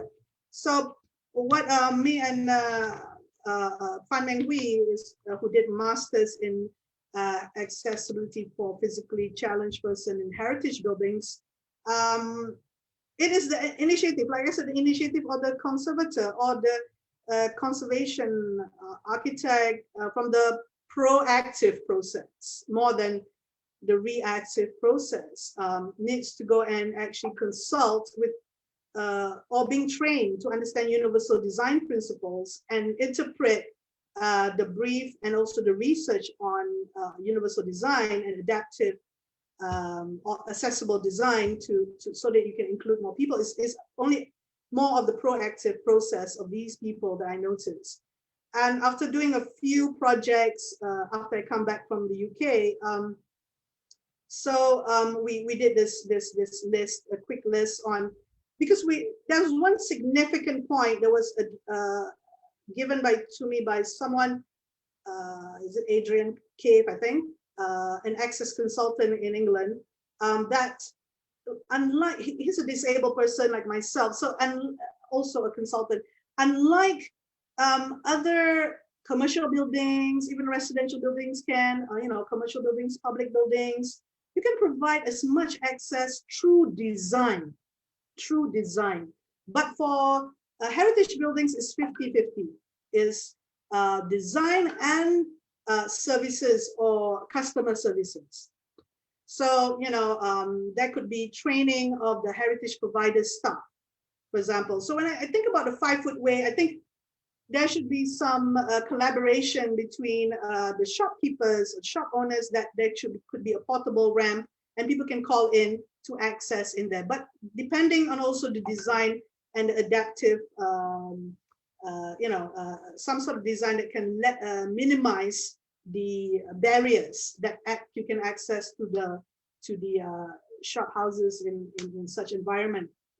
So these are the we did access audit, and we tried to do an access audit list for the heritage sites, and we came up with this very fundamental things that could, for example, why toilets are so important is because many people have to go to toilet when there are situations and conditions where they have to access to restrooms and toilets, and a very important factor. For example, you can rate this if you want. There are we have more detailed access audit checklists. This is just basic points to consider when you the pre-visit information, and this is through service provision, obviously. Even when you access into the main gallery, there could be some service provision and guide. Then the rest are more of physical or design considerations to make the heritage building much more disabled friendly and older person friendly. Because like 65 years and above, you have your pension money, you want to visit all these historic buildings, you want to have a good time, you know, but 70% of seniors 65 years above, from a United States website, not from Malaysia, 70% are disabled in terms of partially sighted, maybe, you know, hearing impaired, having hearing problems, physically disabled, using crutches, using walking stick, have problems with the lower left limbs in order to access. But, you know, like gradual staircases rather than 60 degrees or 45 degrees, you have 30 degrees with good handrails. But how do you innovate? How you design in is the challenge to the conservation architect. So with that, I conclude this session. Thank you very much for listening, and I thank you very much to the SLU for the invitation. Thank you, Dr. Yaacob, and thank you for highlighting the importance of be more inclusive and to think of the differently abled in our heritage conservation projects. So thank you. So now we have like 30 minutes for the open forum. So I will read from the chat box, the question. So the first question will come from Dr. Jose Victor Torres, so particularly addressed to Dr. Morley. With some governments, like here in the Philippines, more focused on modernized transportation, which means more wide roads and highways, how can a plan of walkways and walking areas in urban settings be feasible? What should be worked out with authorities with this kind of problem with the loss of urban space? Well, I think, and again, this is just my personal reflection. I think the issue is really about imagination, political imagination, political willingness, motivation to understand the city and enact change. There are many, many models. There are many, many different strategies. There are many, many different examples about how it is possible, for instance, to make cities more walkable, how it's possible to make cities much more bicycle friendly. But I think, unfortunately, in the Philippines, there seems to be a political culture where unless politicians see it's ultimately going to benefit them getting voted back into office, they don't really have a lot of care or time or attention for other things. And unfortunately as well, I think in the Philippines, you know, people just drive around in cars. And unless you actually try physically to get out into the city and at first hand experience the problems, such as those been raised, I think it's very, very difficult to really understand just how serious the problem is. I do think that the idea of a comprehensive planning strategy in Manila has long gone. It won't work.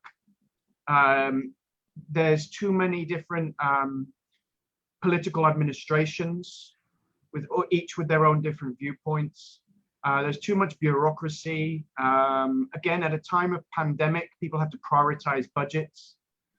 It's too challenging, but that doesn't mean that things can't be done within certain administrative territories and that they can link together into other administrative territories. So one city can do one thing and then it links into another thing. And that would again enhance walkability or bicycle use. But I think kind of a macro approach right throughout Metro Manila, I just think it's incredibly problematic to do. I know there is an argument that if you create one city government, you have in a sense one city government for all of Metro Manila, that will make things easier.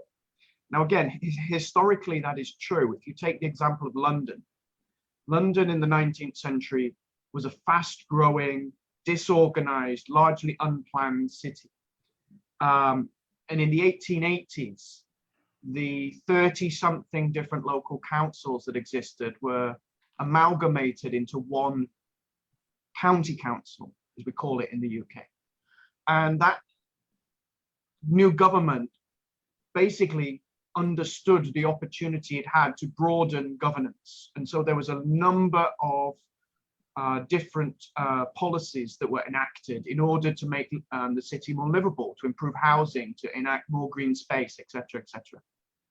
I think, unfortunately, in the Philippines, that if you were to try and create that kind of structure, unfortunately, it's just an opportunity for people to continue and be corrupt.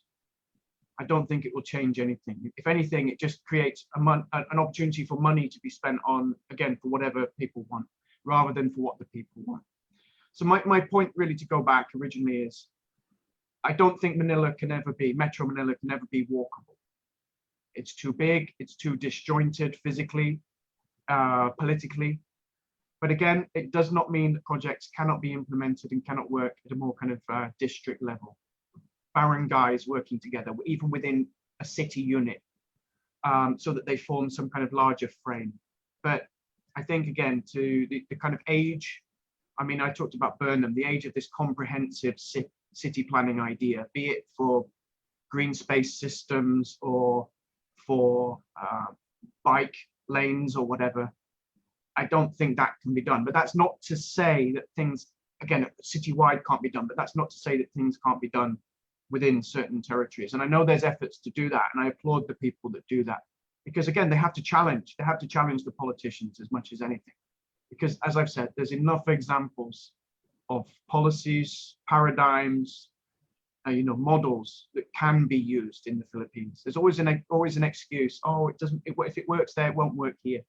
There's enough knowledge now to know how to go forward. But ultimately, the kind of the key holders, the politicians, are the people that often are the most limited in terms of the imagination and the most willing to hold up that process. Yes. So thank you, Dr. Morley. So it's I'm again saddened by your answer. That it seems that we cannot save Metro Manila anymore. So yeah. So but I agree with you. I think the problem really is with our corrupt politicians. And corrupt politics. So okay. So there's another question from Dr. Arnie Ascaraga. Watchword being order and beacon being beauty, may I ask Dennis Cremin of how Burnham sought to balance order and beauty, or were these two imperatives even considered to be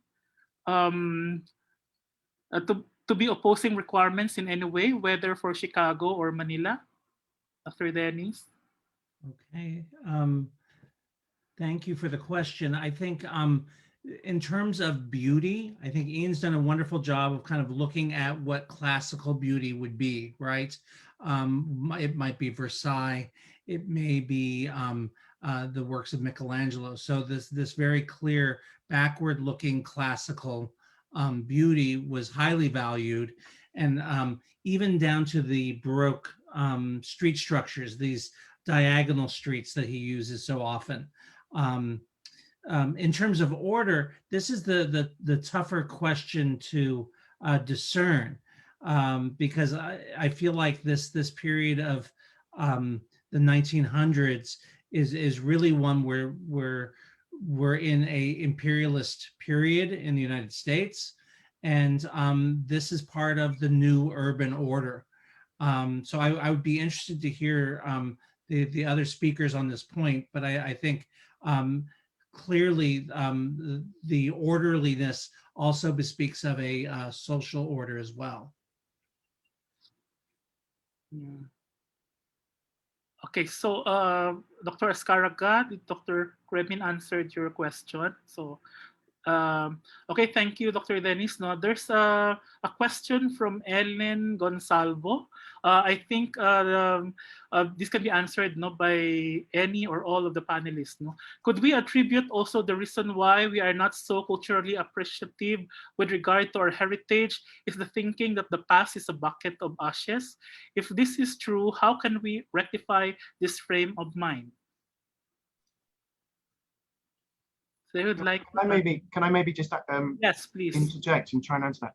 I think that you're a country that forces a national identity on yourself more than many other countries that I know of.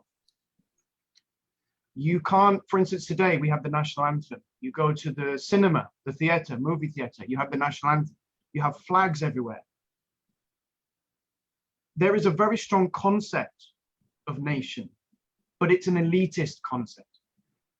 And heritage is an elitist concept. Okay? Heritage is what someone decides to save.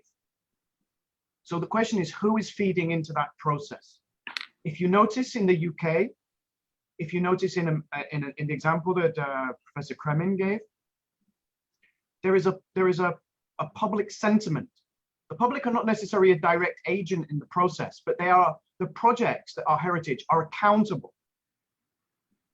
So if there is lottery funding, there is a very robust system in place whereby the money must be spent and produce a tangible outcome.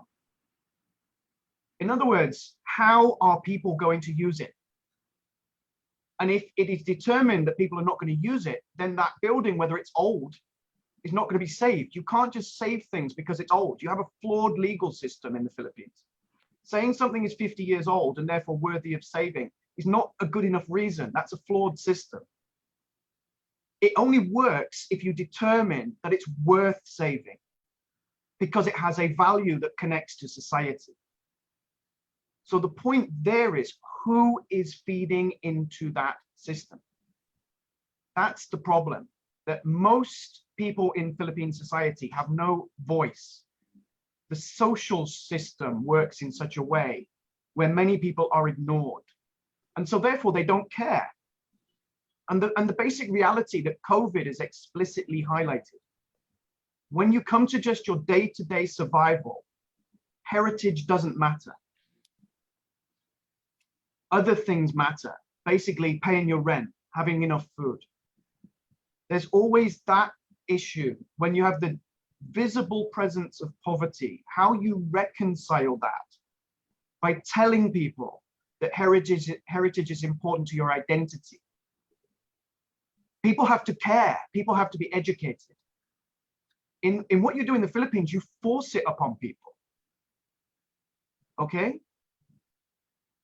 I'm English. I've only ever heard my national anthem 1 or 2 times. Okay? Every time there's something in the Philippines, there's an anthem. You know, it's a concept that's pushed. So the idea is that the history is something from the past, and the phrase bucket of ashes. The idea of nationhood is very alive in the Philippines. But as I've said, how that feeds into heritage and then how heritage works, there is law. But unfortunately, LGUs don't understand what heritage as a practical concept is. And again, like what's happened with the example that Professor Cremin gave, you engage with the private sector. If you don't have public-private sector engagement, things are elitist and things can go wrong. And what usually happens in the Philippines is a private property developer's argument of generating money and jobs is much more forceful than the idea of saving a building and making that building usable. And again, Professor Cremin gave a really good example. And in fact, we saw it in some other presentations. You have to reuse because society evolves. People evolve, tastes evolve, culture evolves. If heritage doesn't evolve and law doesn't evolve, it becomes out of touch. So there's a number of factors that play in it, but you've got to ensure it speaks and works for the masses, and the masses understand that. If it doesn't, as I've said, it's just a very elitist concept and practice. Yes, thank you for that, Dr. Morley. No, again, I'm saddened again by your answer. No, but then I think heritage really conservation, no, is quite elitist in the Philippines. No, and as for the national anthem and the flag, we have a law not required to do that, no, in all our programs, including you can even be well, I mean, you have laws to teach about national heroes. Yeah. In education. Yeah. I mean, in the UK, we don't do that. We learn history, but we learn about the evolution of society and people's place. You don't just learn about an upper class. Upper class things is what a lot of history is in, a lot of built heritage is in Britain.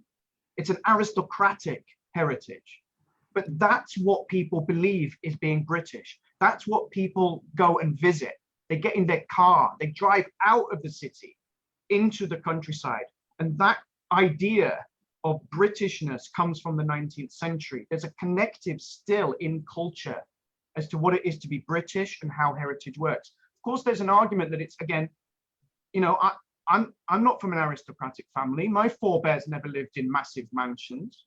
My forebears were coal miners, very working class people. They were the people that contributed to the Industrial Revolution. So they're more British in some ways than people living in a 100-roomed house. But we are told through education of everybody's value to that system.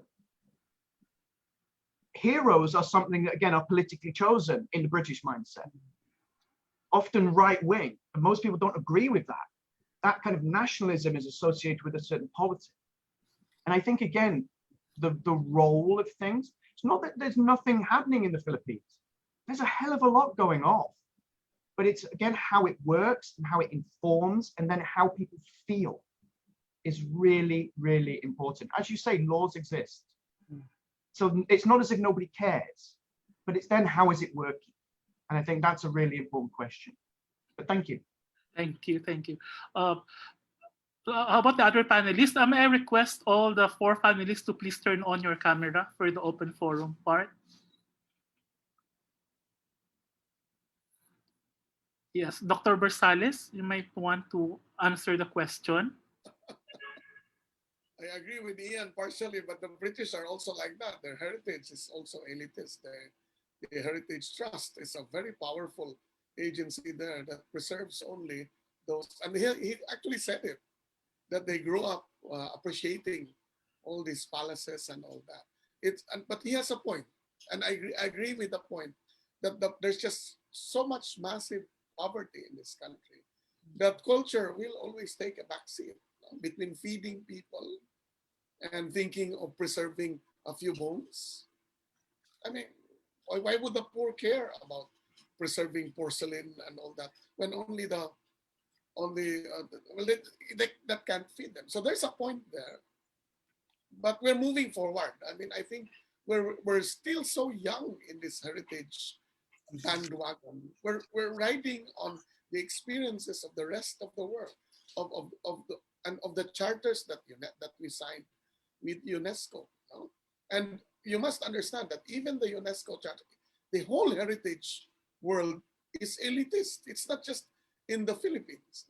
The idea of what to preserve in museums. When you go abroad, you will not find a museum of slums, or at the Metropolitan Museum, you will not find a single piece from a guy who used to live in a slum area. So the whole idea of heritage in itself carries that kind of baggage, that we preserve what is the best, what is the best, the most valuable, and it's usually gold, silver, the best artwork. So it carries that kind of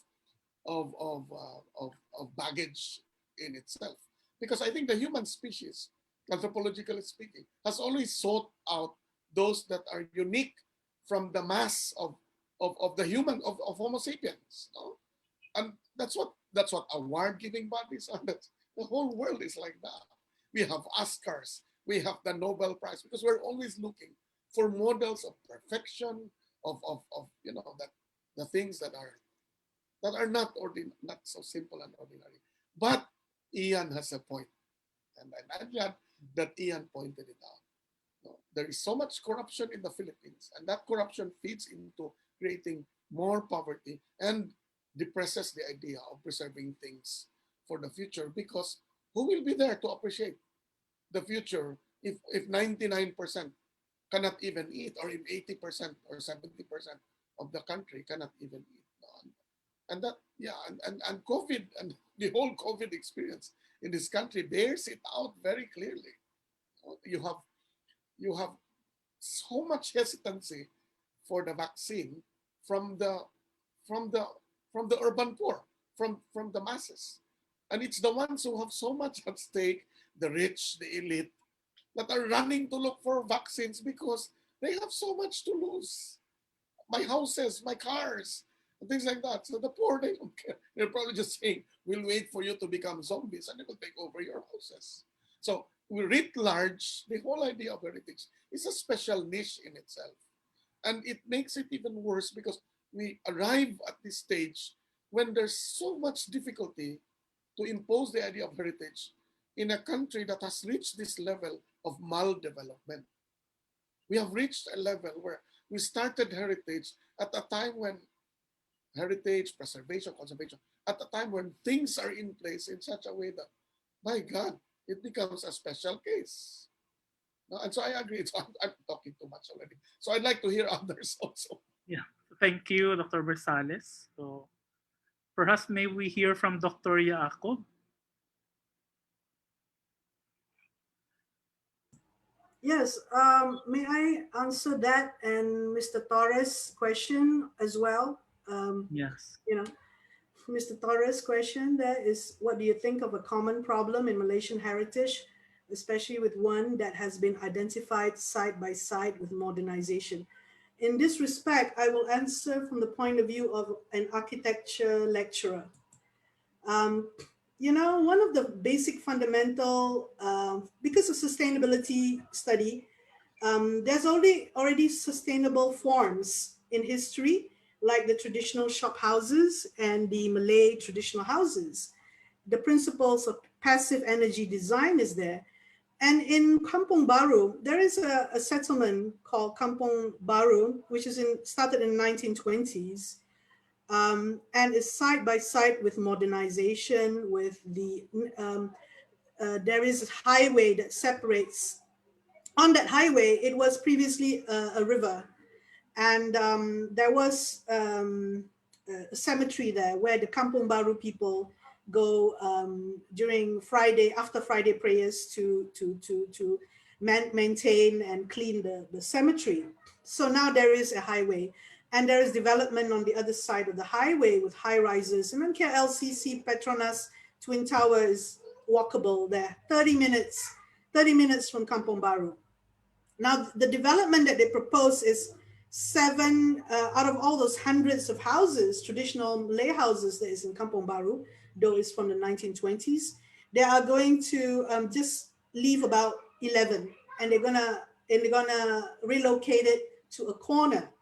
Now, as thinking about the urban environment, and there's literally a traditional village in the middle of the city, obviously so difficult to go and, what do you call it, a challenge this gentrification that is happening, you know, to it. And the government has managed through the years acquire more and more of the land because the land is heritage. Yeah, I mean, they cannot find the waris or the people who is inheriting it, and all these problems of legal problems. What it is that we lack of this visit by architecture students, because architecture students well, where do they refer to this first principles? It's already available in Kuala Lumpur where you can access to this. And it's not about just a building, it's about the whole environment. You know, when we talk about the traditional Malay house, there are other Southeast Asian vernacular forms that has decking, and they have different depending on where the context, a situation is flooding or whatever. But the Malay traditional houses, it is to do with the compound, it's to do with the home garden as well as the house. So this aspect of the landscape design is integral with the building design, and in order to get sustainable design, you know, principles on board, this is lacking in terms of on-site visit and learning from all this and other things, construction and everything, you know, because yeah, you cannot what do you call it, it's different from learning from online courses, right? On all this thing, you have to visit and actually appreciate through your observations, and this is all gonna be missing soon, and we'll have people who are not really going to be in touch with our heritage or the value that our heritage has, you know. So I hope that answers both questions. Dr. Yaacob, there's another question that I think you have answered it already, but privately, please answer this question, no, for all of us. How can you encourage differently able students to visit historical heritage sites? I noticed that most of these heritage sites here in the Philippines are not friendly to the persons with special needs. Yes, I've been talking to a few transport providers who happen to be disabled person. Well, there's only a few of them in Malaysia. Traveling and visiting historic buildings and so on. When you say differently abled students, we prefer the disabled students from our angle as disabled activists.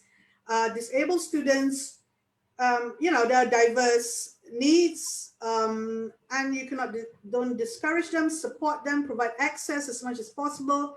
And this issue of elitists and getting access in a participating without spending too much money is something regarding when you want to travel, you got to spend a bit more, because why must travel something that is it's a basic need of human nature, actually, to be able to learn by visiting places, and historic buildings have a lot to offer, obviously. I mean, I'm just thinking about Rome. I haven't been to Italy, and I heard about how you can have a couple of guys carry you over the ruins, right? Going up the Acropolis, and how a couple of guys you can be seated in, like, I don't know, it's not a trishaw, but this literally, they're carrying me. They'll be carrying me if I go there. So that costs money, right? I mean, not all students have access to that. But having been poor myself, and still am poor, and going to travel in Sumatra and Java and everything else, in the Southeast Asia, and even the tuk-tuk in Cambodia with Siam Reap, I was always thinking, how can I get my wheelchair in the tuk-tuk, Is there a way to innovate the tuk-tuk so I can put my wheelchair in, or make it more accessible for me to sit in? It's a whole infrastructure of transportation. You can't really look at building alone. You have to look at how you move about, travel, right? And travel is is getting cheaper before we had the COVID pandemic, obviously. So yeah, these are the things. And it is expensive for me to get the room on the ground floor. When I went with my students to Singapore, it is more expensive. I mean, I can't stay with them in the dorms at a higher level. It is expensive. And what forms of support is they have to get scholarships in order to travel as well with others, to pay more. But then you are separated by others, So it always seems that other people will support you if they can, or don't walk too fast. Don't walk too fast. Depending on your needs, really.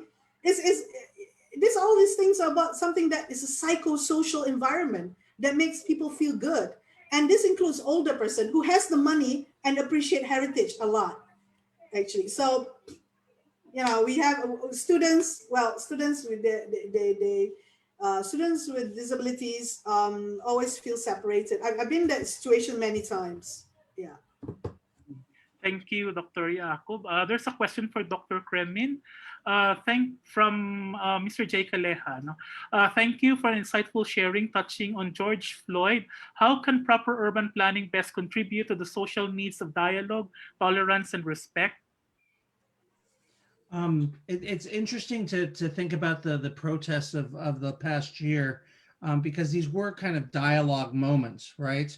And the question of respect and tolerance was really questioned by the conflicts that resulted.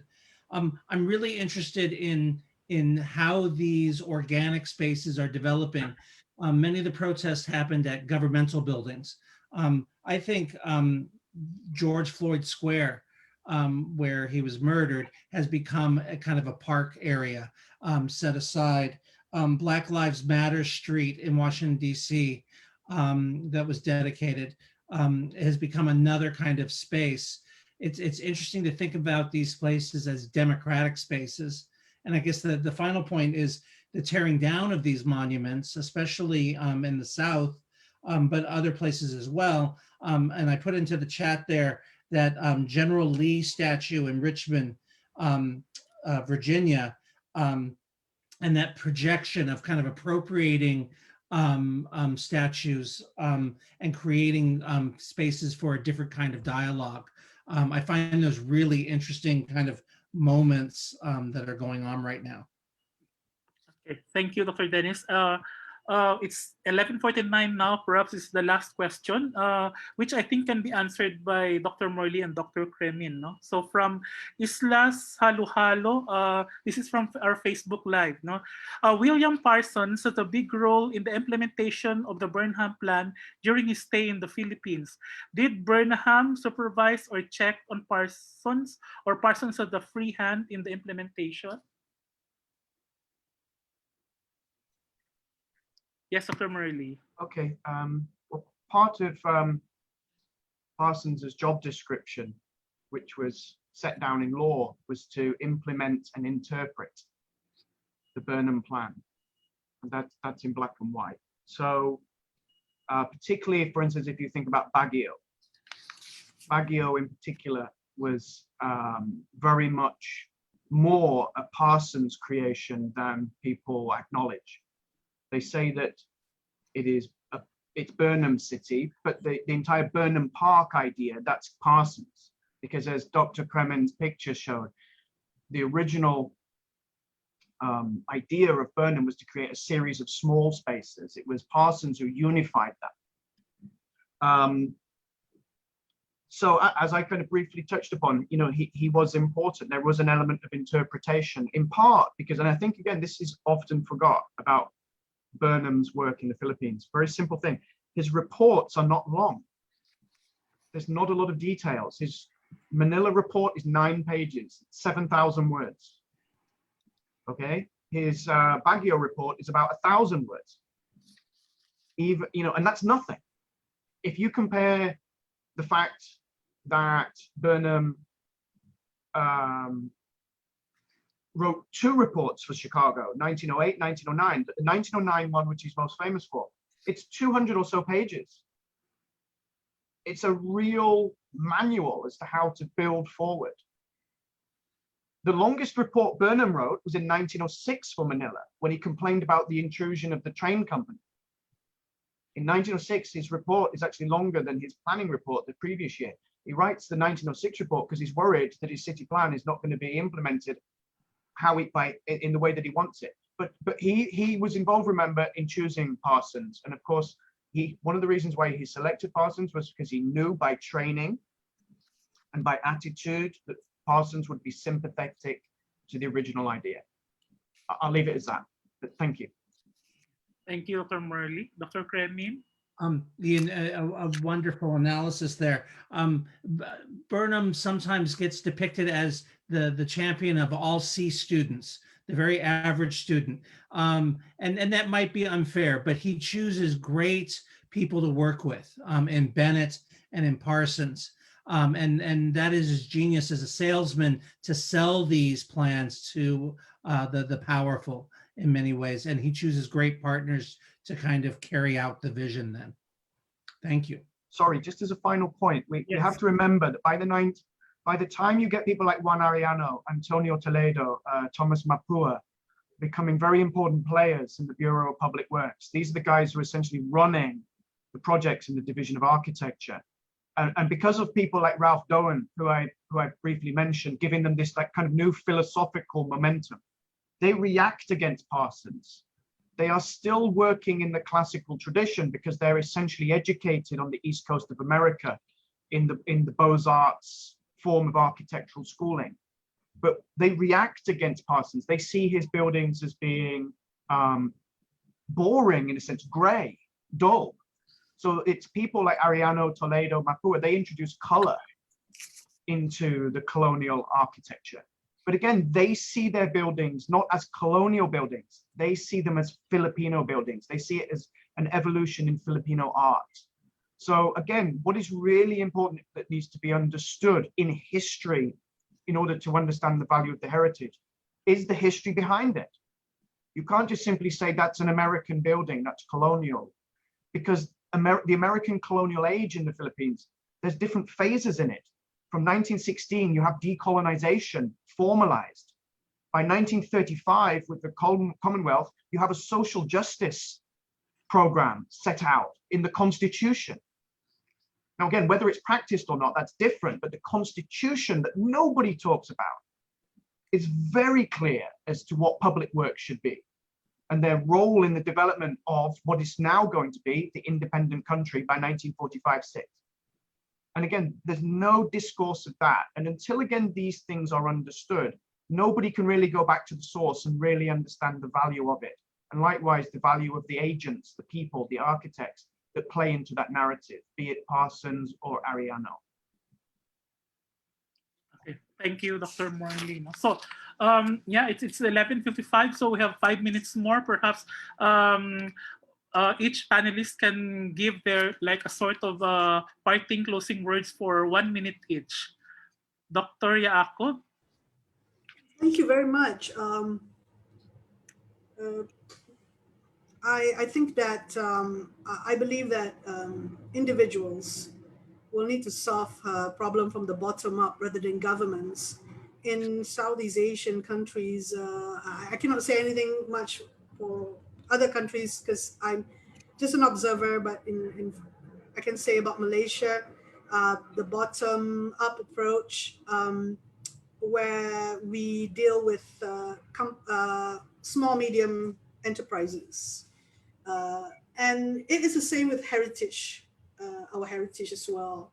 Working with Penang Heritage Trust, helping them in freelancing work, trying to help with visuals in how to create presentations. That was my experience. So seeing the outcome of that and what it led to, so is very much the elitists versus the masses access to heritage is something that we learn from the England example of the Heritage Lottery Fund, which is echoed by Ms. Ian Morley just now, underlying this, you know, I'm asking those questions as well. I mean, in terms of what we should demand for that. We should appreciate the heritage, and those who are in the realization should try to always promote that so that, you know, a different country has a different take on it. In Malaysia, sports is more of the national identity, but heritage is very difficult for us to fight for. It's quite complex. Thank you very much. Thank you for your invitation. Thank you very much. Thank you also. Dr. Bersales. So, thank you for the invitation. I learned also a lot, and I learned, and it was good that we had this exchange. Ian should write some more about his views of Philippines. This can really help this country. And so I'm glad I'm in this panel. Too bad I can't attend the afternoon because I have another webinar with the National Book Development Board. But this is congratulations to the LaSalle Southeast Asian Research Center, and thank you, John, for ably moderating and chairing this panel. And thank you to my co-presenters. Thank you very much. Thank you, Dr. Cremin. Again, thank you. A wonderful session. I just was going back to those ideas surrounding regionalism. I think that's a really important idea coming out of this, that in the National Heritage Area idea of the United States. And I think confronting these ideas of climate change and seeing how we can work towards sustainability through these kind of small, seemingly small acts of planting trees or doing community gardens that might be responsive to our communities. I think it's a really exciting area for heritage to be in. Thank you. Thank you, Dr. Cremin. And Dr. Morley. Again, thank you very much for the invitation. Thank you to the other speakers as well. It's been very enlightening today to get different standpoints. And I think there's many crossovers that we've seen, many strands that intersect, even though we're coming from maybe different geographies and even different vocations. There's interlinks that feed into the narrative and discourse of heritage. I'm just going to say as a final point something very, very different. I'm going to say the value of information. What information? There's a lot of mythology in the Philippines about history, or factual history is actually sometimes very, very mythologized. and particularly around, and I've given the example today of Burnham, there's a hell of a lot said, but some of it that's actually put forward is actually wrong. So there's a need for real knowledge in this regard. And my final point is, other than the accuracy of knowing the past, and again, that feeding into heritage discussion, the value of archives, the value of archival preservation, so that the young generation can learn in their country, of their country. This is a massive issue in the Philippines. Too much, I've heard the argument, oh, things got lost in World War II. Rubbish.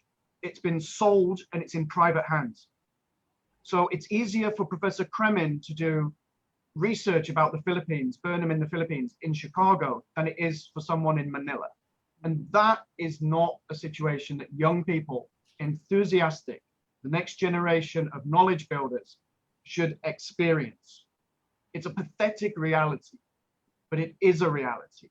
And that needs to be countered through academic discussion and by holding agencies that supposedly look at the documents and making them accountable, because they're not. Well, I won't say particular institutions, but there are some places it's appalling. It really is shocking when you find out what's going on. And these are supposedly, again, keepers of information and documents of the country's story, of the country's past. And those young people that want to learn, have that appetite, that enthusiasm, can't. That has to be addressed, because until that happens, you can't get new knowledge production, different arguments being put forward about things. Again, that's necessary in history, the subject of history, and that's necessary in the subject of heritage as well. Thank you. Thank you, Dr. Morley. So in conclusion, on behalf of the organizers of the Rethinking Heritage and Heritage Futures, I would like to again thank our panelists, Dr. Cremin, Dr. Morley, Dr. Bersales, and Dr. Yaacob. So thank you everyone for attending the session 1 of this confab. Thank you very much.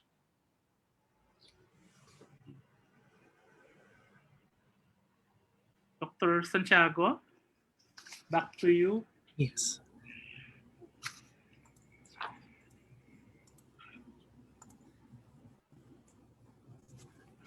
And well, we should resume at 1:30. Okay. For the next session. All right. Thank you. Thank you very much. So see you this afternoon, everyone. Bye-bye. Bye-bye. Thank you.